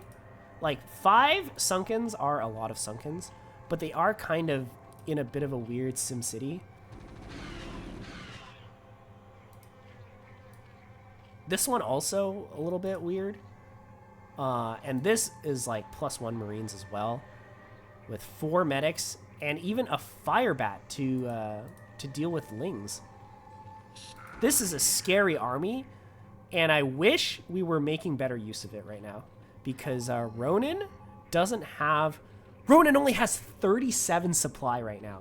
This is such like a... Like, he basically only has the Sunkens. He pretty much only has Sunkens. Why do we have 2,000 gas? 2,000 gas and no minerals? It's because we only have 24 drones. Bit of an odd situation for Ronan, who is still building Lings right now. So we're still building Lings. But let's see. D-Matrix start going down, and we're charging straight in. Where's the fire bat? It's kind of stuck behind here. And Ronan forced to pull the drones. This is never a good, situation as Zerg when you have to do this. And the Sunkens are slowly going down. The first Ultra pops out with +3 armor, but is it gonna be enough? I think Zerg will barely hold this.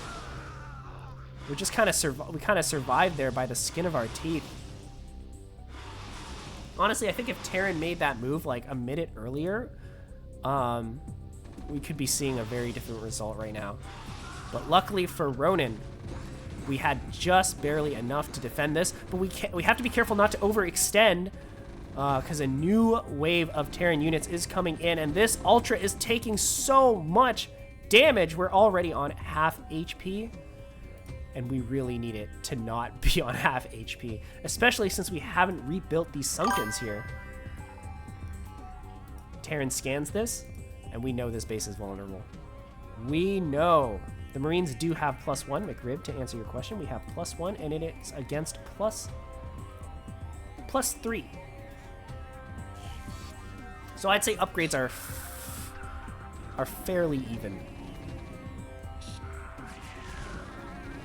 Actually, are they even? Yeah, they're even. Because it's like +1 armor, +2 chitinous plating.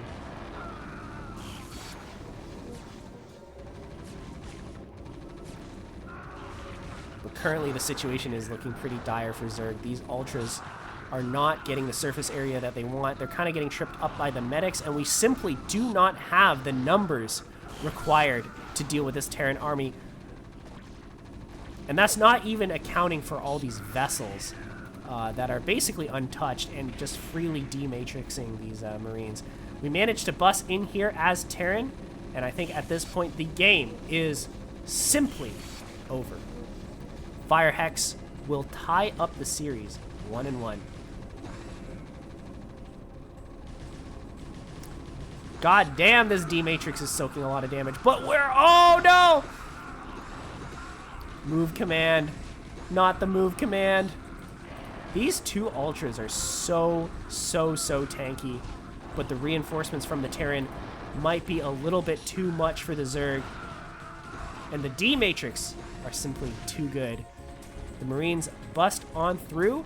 Ronan actually transferring the drones to the other base here, but unfortunately for him, a 1-base Zerg does not beat a 1-base Terran, and a 1-base Zerg certainly will not be a 2-base Terran.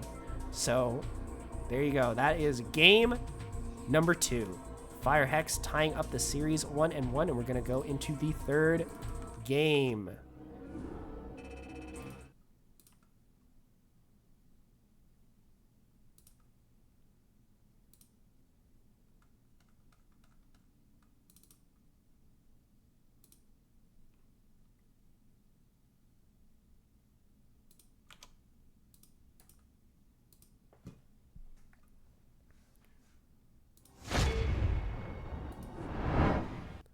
Game number 3 will be played on Desert Rose.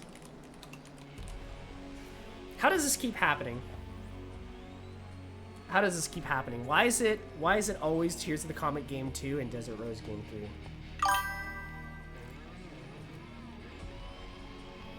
Yeah, funny map I do not like.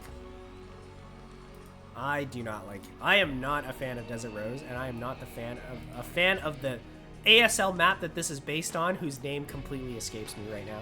I have no idea what the name of that map is.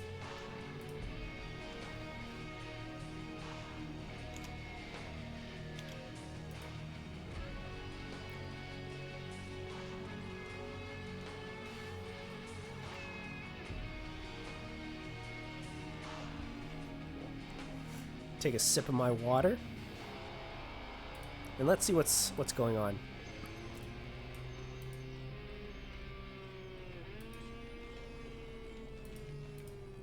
Oh my god, Fire Hex going for the correct wall this time. Very nice.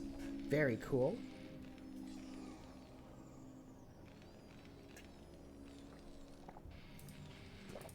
Once again, a pool first coming out of Ronin.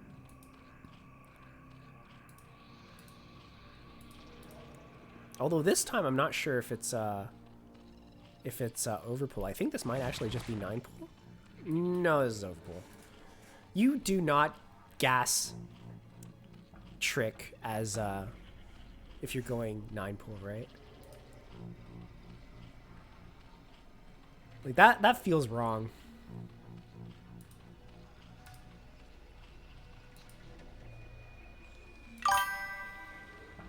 You gas trick as 9 pool, but not usually overpool. Oh, is that how it works? Okay, so this is 9 pool then. Yeah, 6 lings being built. This looks like 9 pool to me.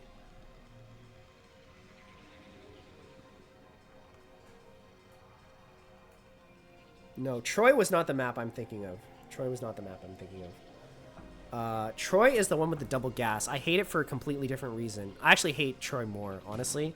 Like, how does anyone... Okay, this is what surprises me about ASL. That one season where Troy was the map. How did no one, like, kill the gas? Right? Like, especially in Protoss versus Terran, if you kill the gas as Protoss, like, I'm pretty sure Terran is just fucked. Like, there's nothing you can do as Terran. Because vultures, not even vultures can make it through that gap. And you can't, like, build on the gas either to, like, oh my god, the lings get in. You can't build on the gas either to unopen it. So, like, what can you do? These 4 lings are very low HP. They seem scary, but these SCVs should be able to mostly deal with it. Unless the micro from Ronin is insane! Which it is unfortunately not insane enough, but they might get another kill. Nope, opting to run away instead. There's a Ling out front trying to kill SCVs. And if McRib was right that this is an overpool, which I have no reason to not believe him, then Zerg should theoretically be quite a bit ahead. Considering we have 2 bases done, and we are now going back to droning. Our lair does timing. Oh my god. Wait, did we get... How did these lings get in here? Or are they like the same 2 lings plus like an extra ling got in? Holy! We did so much damage. If I had a nickel for every time we went into game number 3 and the Zerg did like overpool or some kind of like pool first build into like a crazy, or not a crazy, but just into like a ling flood and then the lings do 1 billion damage, I would have 2 nickels. I would have 2 nickels.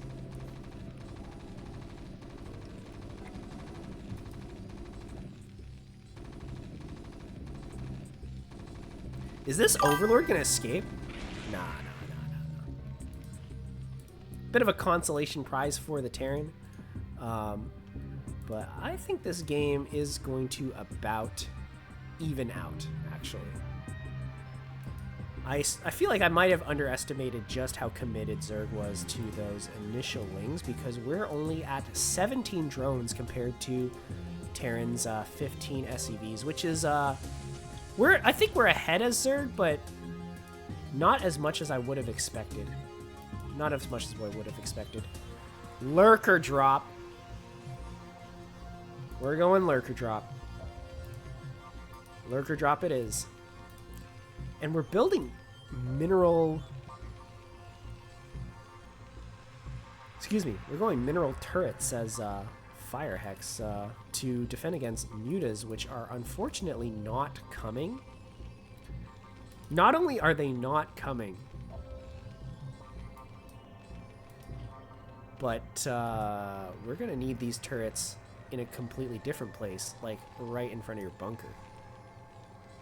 Because if we don't have a turret here, or here, or here, I think is the best spot, then these lurkers will basically tear down this wall, as Ronald Reagan says.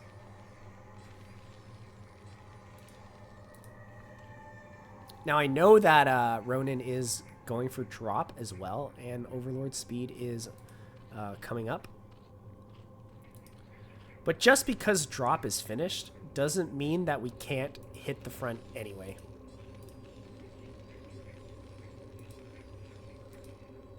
Man, we are 5 turrets in the main. This is painful. This is painful.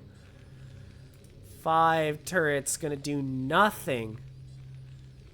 Do you know how much money it costs to make 5 turrets? Do you know how much money? Do you know how much money this is? Because I fucking forget. Like a turret is 75. 2 turrets is 150. 4 turrets is 300. Right? 5 turrets is 375. That's 375 minerals. That's money we could have been spent making SCVs, making Marines. Turrets are not free. What are you saying, McRibbed? What are you saying? You're gonna tell me Sunkens are free? No, of course not. Sunkens are actually 125 minerals because the drone costs 50 minerals to make. All right, Zerg player. Okay, do we have lurkers in here yet? Not yet, but honestly, these turrets might actually do their job because of how tiny the main base is. Like, there's nowhere to actually drop. Here maybe, but there isn't that many good spots to actually drop the lurkers.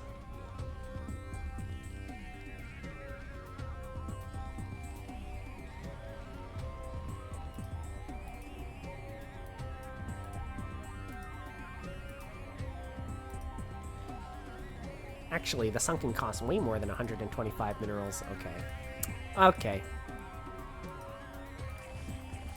So this drop might actually get completely obliterated because we thought mutas were coming. There is a fairly high chance this drop just gets completely obliterated.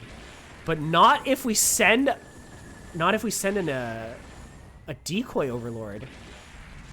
Oh my god, immediate arc on the high ground. Was that on purpose? I'm gonna say that was on purpose.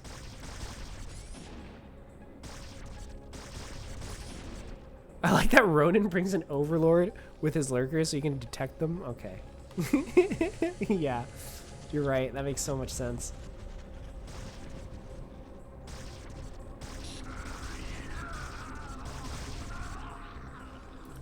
You can't outrun spines unless you're Boxer. And now Ronin is going to also try to contain the Terran. But this opening is just so wide that I'm not sure if that's possible. Oh my god, where'd this Overlord come from? Sneaky, sneaky Ronin. We're going to attempt a drop in the natural as well. 3 turrets are ready, but they're not going to kill the Overlord in time before the lurkers burrow. And now we have a lurker in each mineral line. All economic activity has ceased to function for the Terran player until these lurkers are dealt with. But the Marines get themselves in a very good concave. Oh my god, this last lurker requires a scan. That is so painful. But this does eventually get cleaned up, and the Terran economy will go back to being run. Behind this, Ronin now has a 3rd base built, and he is teching up to Hive. He is teching up to Hive. This situation is looking very, very, very, very, very bad for Terran.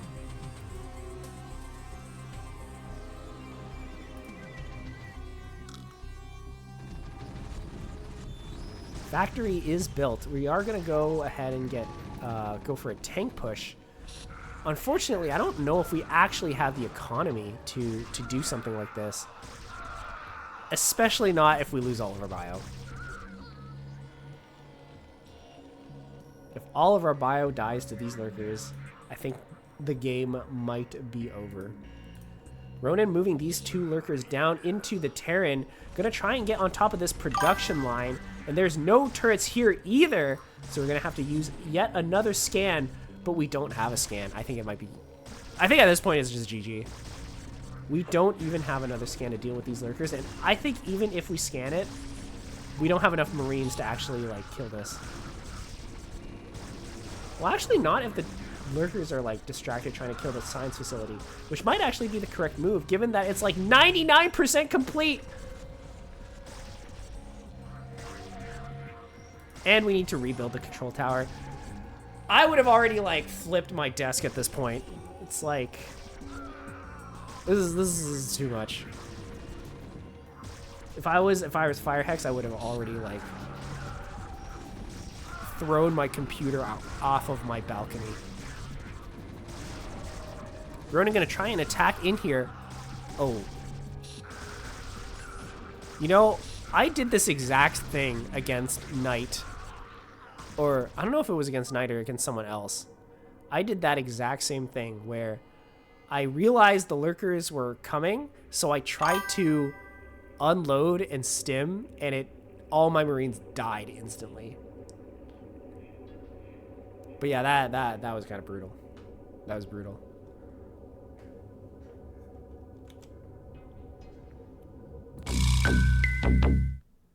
I keep hitting the brake button by accident, but I don't mean to do that.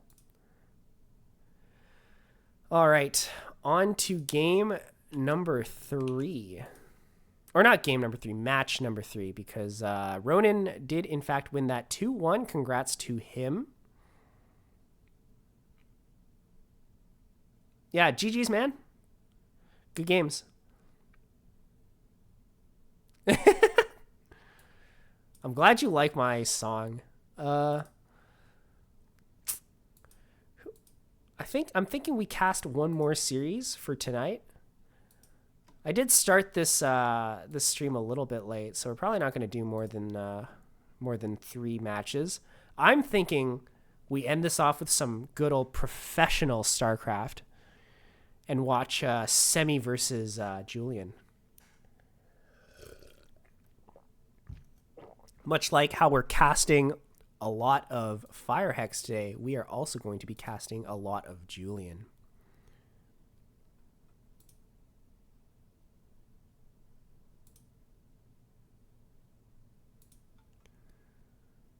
Let's do it. All right, I'll set up the game. Give me just a second.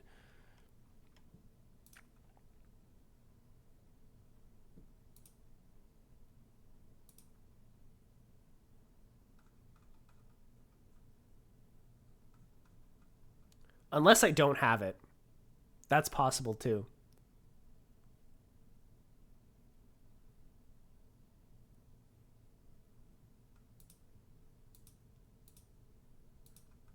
Okay, I think Julian versus Semi might not exist because I don't see it in my replay pack.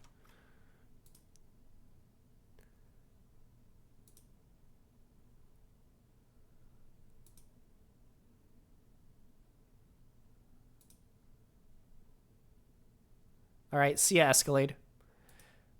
Okay, there's Fartcraft Buttwar, are you here? Actually, you know what? I'll cast Vile versus Champion. No, it's already been casted. Okay, never mind. All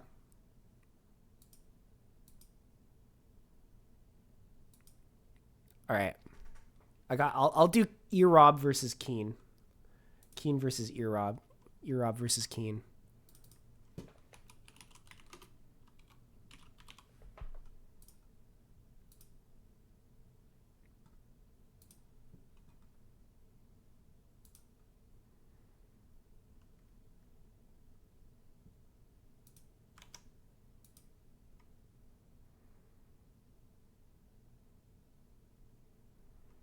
All right, we're ready to go.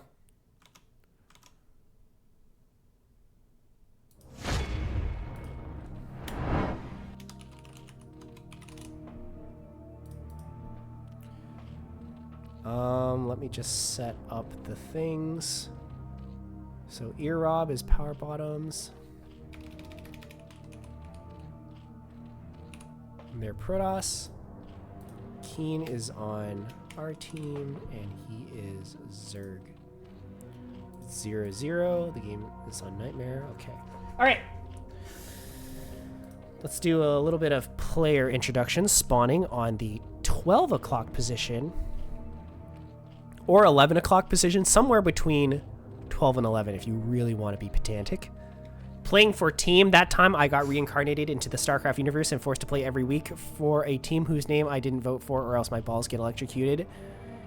It is Keen. Playing for team NAKR. And we're playing against the Protoss player who is spawning at the 5 o'clock position. Or the 4 o'clock position. Yeah, this is the 4 o'clock position, actually. This is 4 o'clock. It is Earrob playing for team Power Bottoms We Clap Back. And looky here, we have ourselves a Gateway Expand to start this off. I always like Gateway Expands as Protoss. It's what all the pros do. And it also lets you be a little more aggressive in the early game. Although that also means that if your opponent goes for 12 hatchery, you don't get to cannon rush them. Which is always fun to see. But of course we are not in fact going for 12 hatch. We are going for overpool into potentially triple hatch.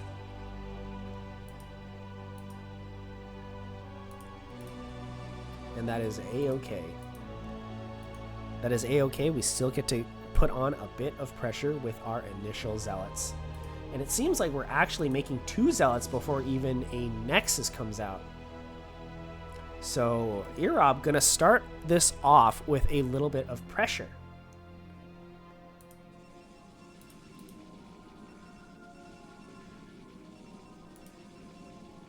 Behind this, we got our second pylon. And we're going to probably go for the Nexus at this point. We do have the money. There we go. Currently, 6 Lings are out for the Zerg, but 2 Zealots on the way for the Protoss. I think 6 Lings, if microed correctly, can deal with 2 Zealots. But if the 2 Zealots are microed correctly, they deal with the 6 Lings. So basically, it is down to the micro. It is down to micro. All right, so we get the surround on the pro, but one Ling already basically going down, 2 Lings going down, and the micro from the Protoss might be a little bit too good.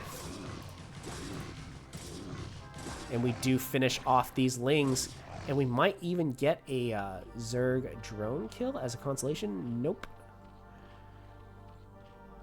All of the drones retreating back into the main base, and the Zealot goes home or goes to meet up with this other Zealot. 2 Zealots, of course, better than 1, and the other can do the majority of the tanking. But unfortunately, because the Zealot is so low, these 6 Lings should be able to easily deal with this. Still managed to kill 1 Ling, and another 2 are forced to make 4... What am I saying? We're forced to make 4 more Lings as Keen, which I don't actually think we're forced to do it. It's just that the pressure that Earrob is putting on is really getting... it's kind of getting to us. Third base, though, basically done. But the probe to drone situation right now is heavily in Protoss's favor. This is really a really strong start for Protoss. Oh my god, my voice is kind of dying.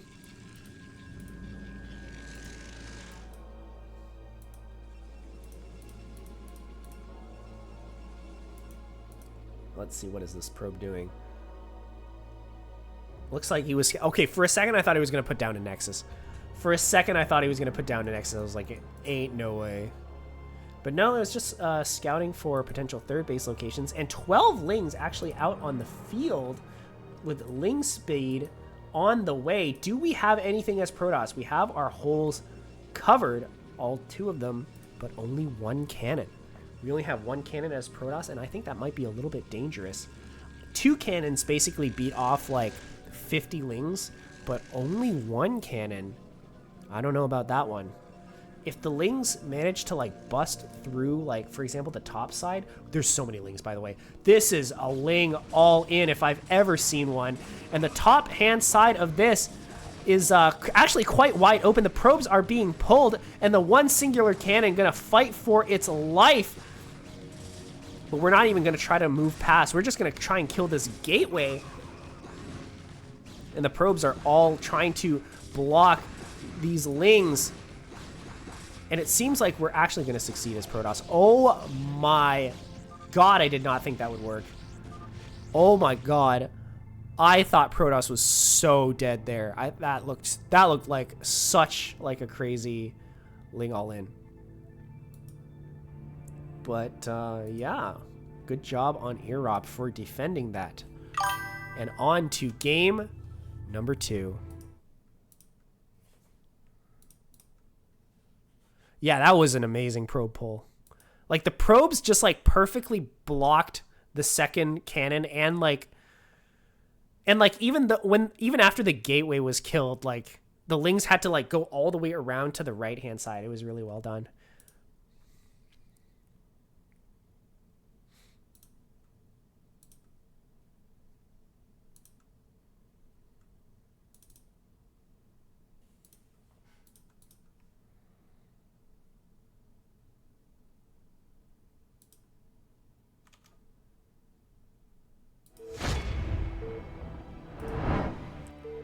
Next game is Dragon's Lair.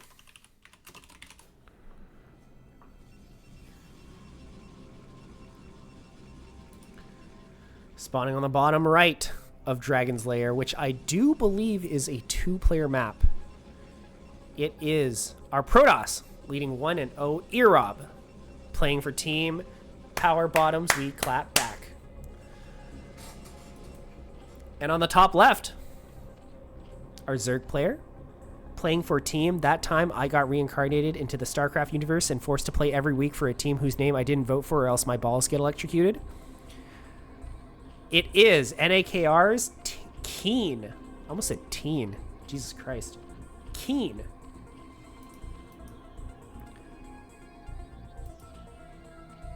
I feel like Dragon's Lair might be like the biggest 2-player map I've ever seen.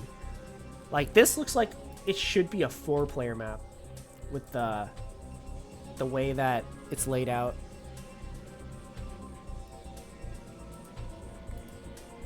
Pylon on the bottom hand side.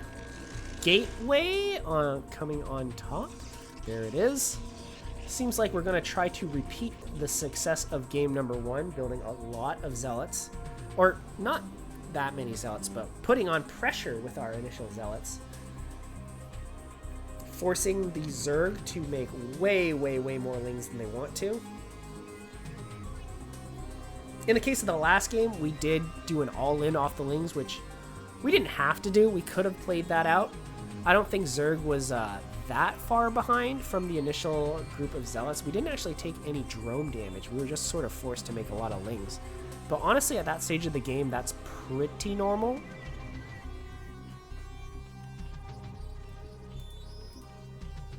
At that stage of the game, it's pretty normal. But no, as a Zerg, we did decide to do like a crazy ling all-in, which unfortunately didn't work. And this probe is being so annoying. This probe is being so annoying. Oh my god, it swoops in like... Okay, there we go. Hatchery goes down for our Zerg player. And I think that is all 3 eggs are lings. Zealot already on the way across. If 9 lings pop out of this, or not 9, if 6 lings pop out of this, I think that Protoss is going to be forced to retreat. There we go. The Zealot walks back. The probe sees all. Good response from Earop. Are we going to get Nexus? That'd be kind of a Chad move. All right, he got Nexus. Wow. Okay. What? Okay, I get that we're about to get supply blocked, but that is... oh my god. I guess with the probe still alive here, we know exactly how many Lings Keen is building, and Keen does not seem to be building that many. Nor is he trying to sneak any Lings across. And now that we see this third hatch, we should be pretty confident in our defense. The 3 Zealots, though, are already moving across the map. They're going to link up with this probe, and we're going to go for some more pressure as Protoss. Keen, realizing this, is building quite a number of Lings. We only have 11 workers as Zerg. I'm afraid that Zerg might pigeonhole itself into basically the same situation as last game, where we're just going to try and do another Ling all-in, but if it didn't work game number 1, it's certainly not going to work in game number 2, I have to say. Twitch wants to do an ad break. I say no. No ad break.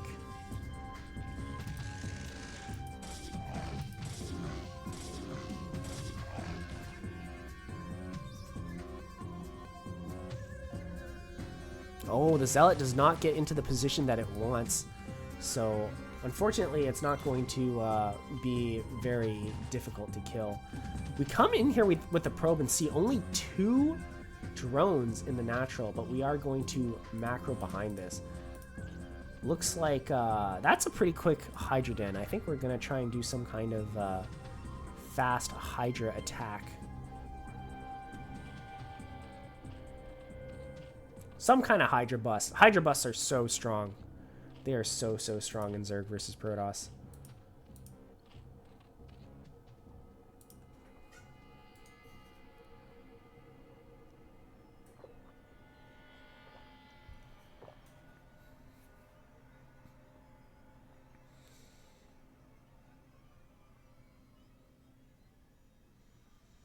Probe scouting for a 4th base, because we know a 3rd base exists.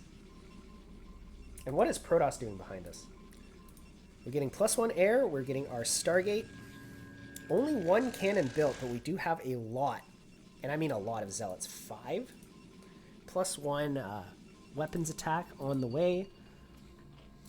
We still have a probe up in here trying to, like, scout for Zerg. Erob doing an amazing job with his scouting probe, by the way. I think this might still be the initial one, which that would be quite impressive. It's quite impressive.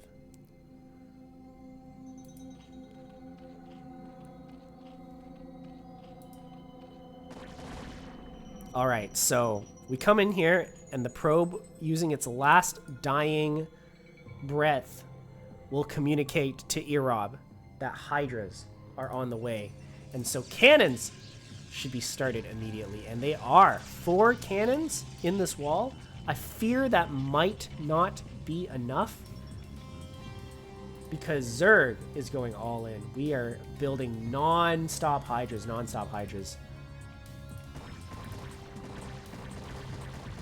First thing we're going to do, is tear down this wall. Gateway going to go down promptly, as soon will the Forge. We've already basically pre-canceled our upgrade because we know it's not going to finish. Currently we have 5 photon cannons. Will 5 photon cannons be enough? I feel like the answer is no. I feel like we're going to need more than 5, but we do have 3 Zealots, and I think if we pull the probes, that might just be enough. So we're going to go in. The Lings do not have speed, but the Hydras have jumped on top of the Protoss defense. The probes get pulled. A good drill from Erob, and I think this might just barely not be enough for Protoss. Zerg is going to stream in here. All the cannons are dead. All the probes are dead. All the Zealots are dead, and I think the game is won by Keen. There is nothing that the Protoss can do at this point. I think we're going to see GG.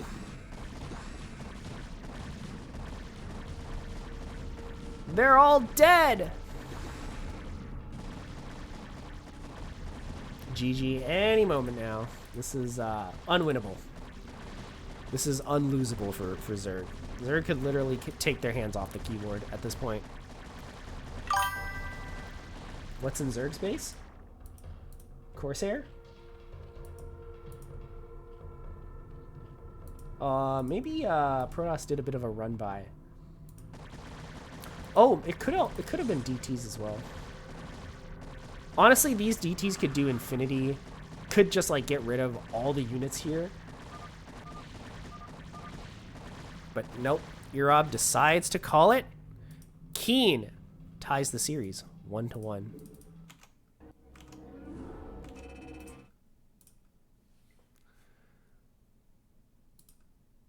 Yeah, I unfortunately missed some of the action that was happening in Zerg's base.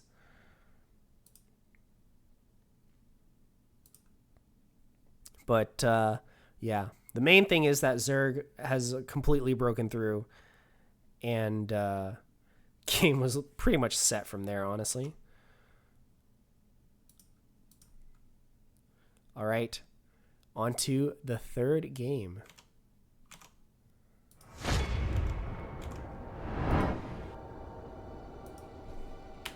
Going to be played on Tears of the Comet.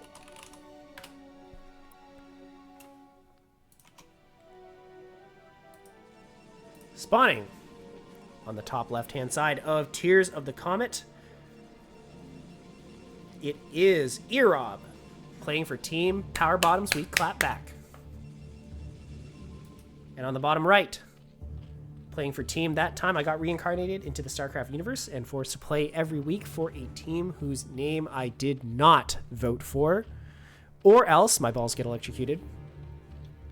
It's Keen.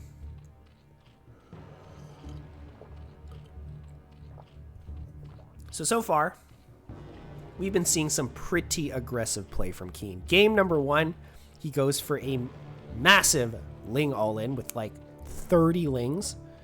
And it didn't quite work because of the pretty good probe micro from the Protoss player. In game number 2, we decide to go for a not even 973. That was like a Giga Hydra all-in.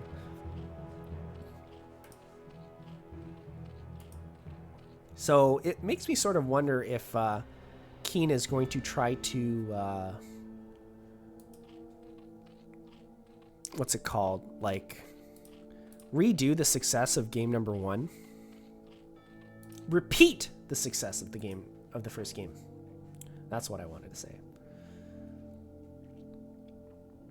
It looks like Erob not trying to follow the little guide that was placed on this map. I'm like pretty positive. Now that I see this is like pylon shaped, I am almost certain this is to mark where your wall goes as Protoss. I'm almost certain of this at this point.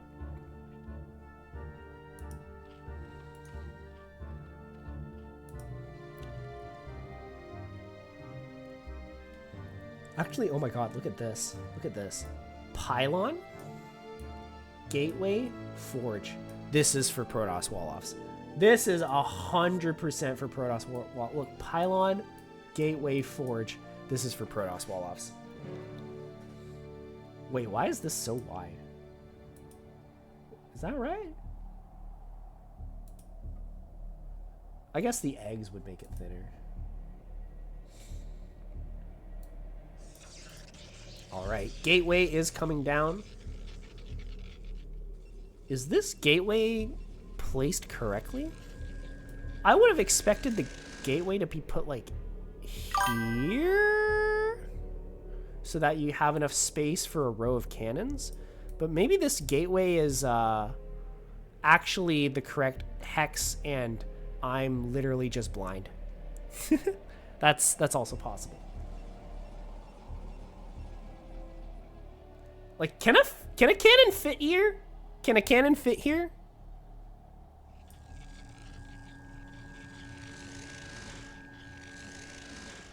Actually, maybe. Probe in the Zerg base, gonna see that we only have 2 drones. But Protoss playing this one pretty safe. We're not trying to put pressure with Zealots. We're just going to get our cannon and tech up. Eco up, tech up. We're getting our Cyber Core. Zerg, on the other hand, is definitely switching it up. So Zerg has been switching it up all series. And this time we are going to go for Fast Spire.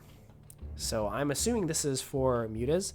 What's standard these days is, of course, 5 mutas into Hydra Lurker, like 6 base stuff.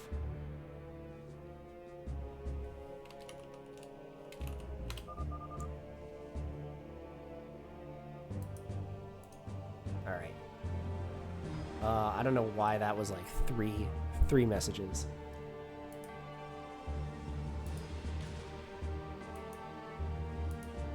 Anyways, the first Zealot going to be chased out of the Zerg base pretty easily. 5 lings more than enough to beat 1 Zealot. Stargate coming along nicely. This Protoss build coming along nicely. Very, very standard. Lair has finished and Spire is in the natural. The Zealot going to try and bully some drones in the 3rd base.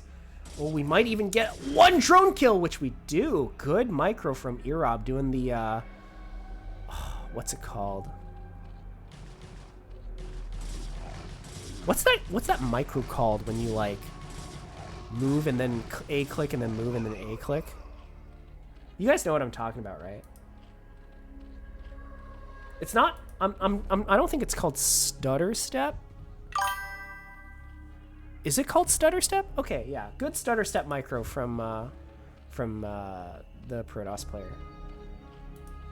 We're able to kill that drone before it gets pulled back. First Corsair is out. Gonna go across the map to either kill an Overlord or get a full scout off. Normally Protoss players will opt for the scouting information because it's pretty greedy if you just try and kill an Overlord with it. 7 lings running across the map. I suspect these are just here to scout. Like, maybe we'll spread them out a little bit. The Corsair are going to come in here, see that the layer has finished, so this must already start sending, like, not alarm bells, but we should be like, okay, this is pretty standard. No mutas, though, from Keen, so we're not going to go for the 5 muta build. Spire seems to just be for the Scourge, and we're getting our Hydra Den and extra hatcheries. We're probably going to go into 4, 5, 6 hatch Hydra. I'm not a Zerg player. Some amount of hatches into mass Hydra, and it seems like we're going to get 5 hatches.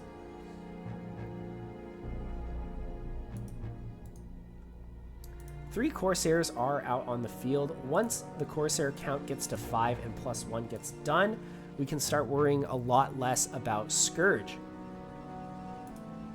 Because, of course, they one-shot Scourge at that point. Good micro from the Protoss. These Scourge not quite getting the damage that they're looking for. Oh my god, what? Oh my god, Scourge AI. Scourge AI so bad. Scourge AI so bad.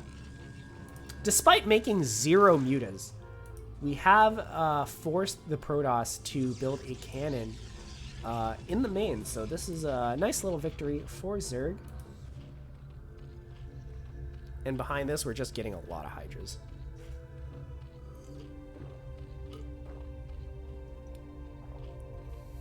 We're getting a lot of Hydras. We're getting our upgrades, +1 attack, plus Hydra range.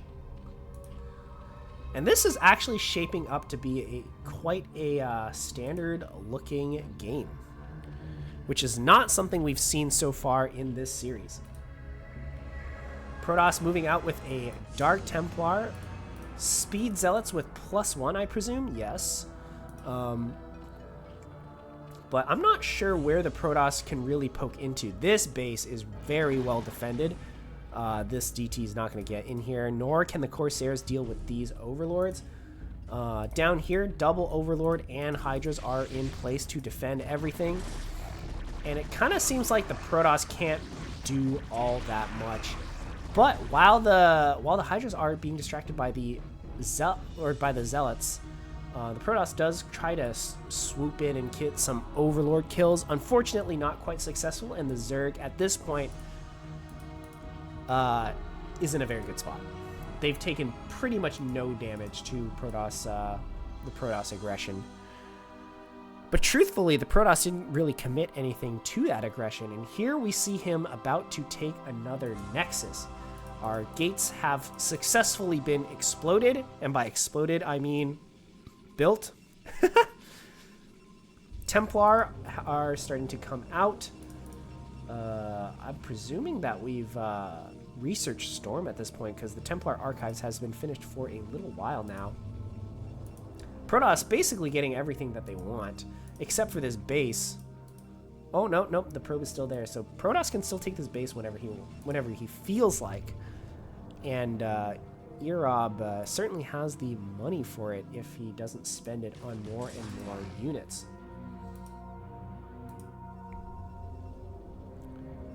I do like this tactic that Keen is doing, just continuously sending Lings to this third base to deny it from getting built, essentially. Look, this probe is even being chased out. This is a good little victory for Zerg. Well done. I thought that was a drone. DT strategically placed at a potential fourth base location. And it seems like Keen is about... I don't know if ready is the right word, but he's feeling confident enough to start moving out. Oh my god. This is 7 lurkers being built at once. I think he's going to try and go for some kind of lurker contain. Behind this, Protoss Dragoons have started being built. Singularity Charge almost finished, so these Dragoons will soon have range. And generally, once Protoss start building 1 or 2 rounds of Dragoons is when they start looking to push out onto the map and start getting aggressive once again. Big fight gonna start off at the middle of the map, but the Templar are nowhere to be found. Oh my god, they're completely separated from the main Zerg army, but the Protoss army,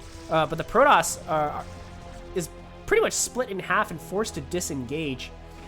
This is a bit of a horrendous start to the fight for the Protoss, but these Zealots that have been split off do in fact find this fourth base, but they're not. Are they not going to kill it? Oh my god. Come on, kill the base. You should be able to kill the base as Protoss. Like, oh, there's no Overlord. Yeah, this base is definitely going down. Zerg really loves putting like their lurkers on this little high ground area, which I mean makes sense. There's nothing inherently bad about this, or at all. Especially when we're trying to push in like this. But what choice do we have as Protoss? This is where we opted to start building our third base. Luckily for the Protoss, the Nexus hasn't been put down. But at this point in the game, I feel like Protoss is going to start looking to expand since its minerals have officially started to run out. Bit of a supply block from Erob. The pylon that was powering these 2 cannons was also powering the Protoss production. And these lurkers are actually quite close together, so they are vulnerable to Storm. Keen, of course, realizing this, has now moved them mostly apart. And even with the initial Storms softening up these Zealots, this is still very hard to take. We do, in fact, clear the rest of these because there is no Hydra support. But honestly, as Zerg, you don't feel too bad about this. We have so many lurkers and so many Hydras. Oh my god, and the Templar gets separated once again. They're a bit on the wrong side of this engagement. Zerg is pushing in with his main army towards the natural base of the Protoss. Good storms coming from these Templar. A lot of Hydras going down.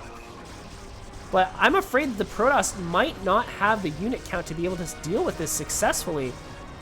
These Hydras kind of are being thrown away, though. I think if these Hydras were with this army, we could pretty much clean up like everything here and then start putting pressure on this base. But unfortunately, that is not how the fight went down. What ended up going down is that these Hydras, a lot of them died for pretty much no reason. Oh my god, where's the Templar going? One Templar goes down. This second one, not enough energy for a storm, and the Hydras are just streaming in at this point.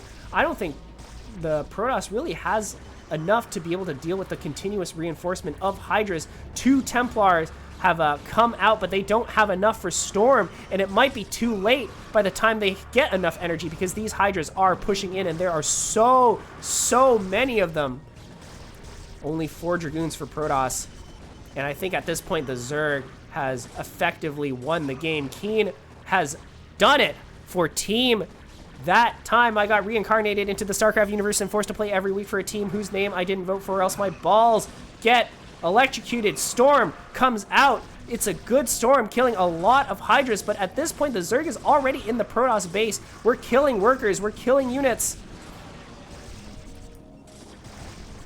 Good Storm. Gonna hit 2 Lurkers at once, but there is just too many for Zerg. I expect Protoss to be GGing at any point now. Even the greatest Storms cannot save Erob from defeat, and that is the end of that. Both players, well played and well done to Keen for closing the series out 2-1. All right, guys. My voice is dead. I would love to cast more, but kind of spent all day talking and ended the day with casting. So it's quite a bit of vocal usage that I've done today. So I'll just leave it at that. GG's. We're going to raid Manshark because I think he's casting some StarCraft Underground videos. If you don't know what StarCraft Underground is, it's a tournament run by Manshark where basically it's asynchronous like NSL, like CPL, but it's not like Team League. It's just like a bunch of tournaments that are being run continuously. And I think the way that he's doing it is that he wants there to always be an open sign up for tournaments for like a tournament going on. And every single time a tournament gets enough players, which I think is 8 players, they just like start running it. And then he starts up a new tournament and challenge. I think we're on like the 16th Brood War tournament at this point and like the 15th StarCraft 2 tournament. It's wild. Anyways, please check him out. Join StarCraft Underground if you want to experience some more tournament gameplay now that NSL is officially over. But yeah, thank you guys for watching. We're going to raid Manshark. So yeah, go check him out. See you guys.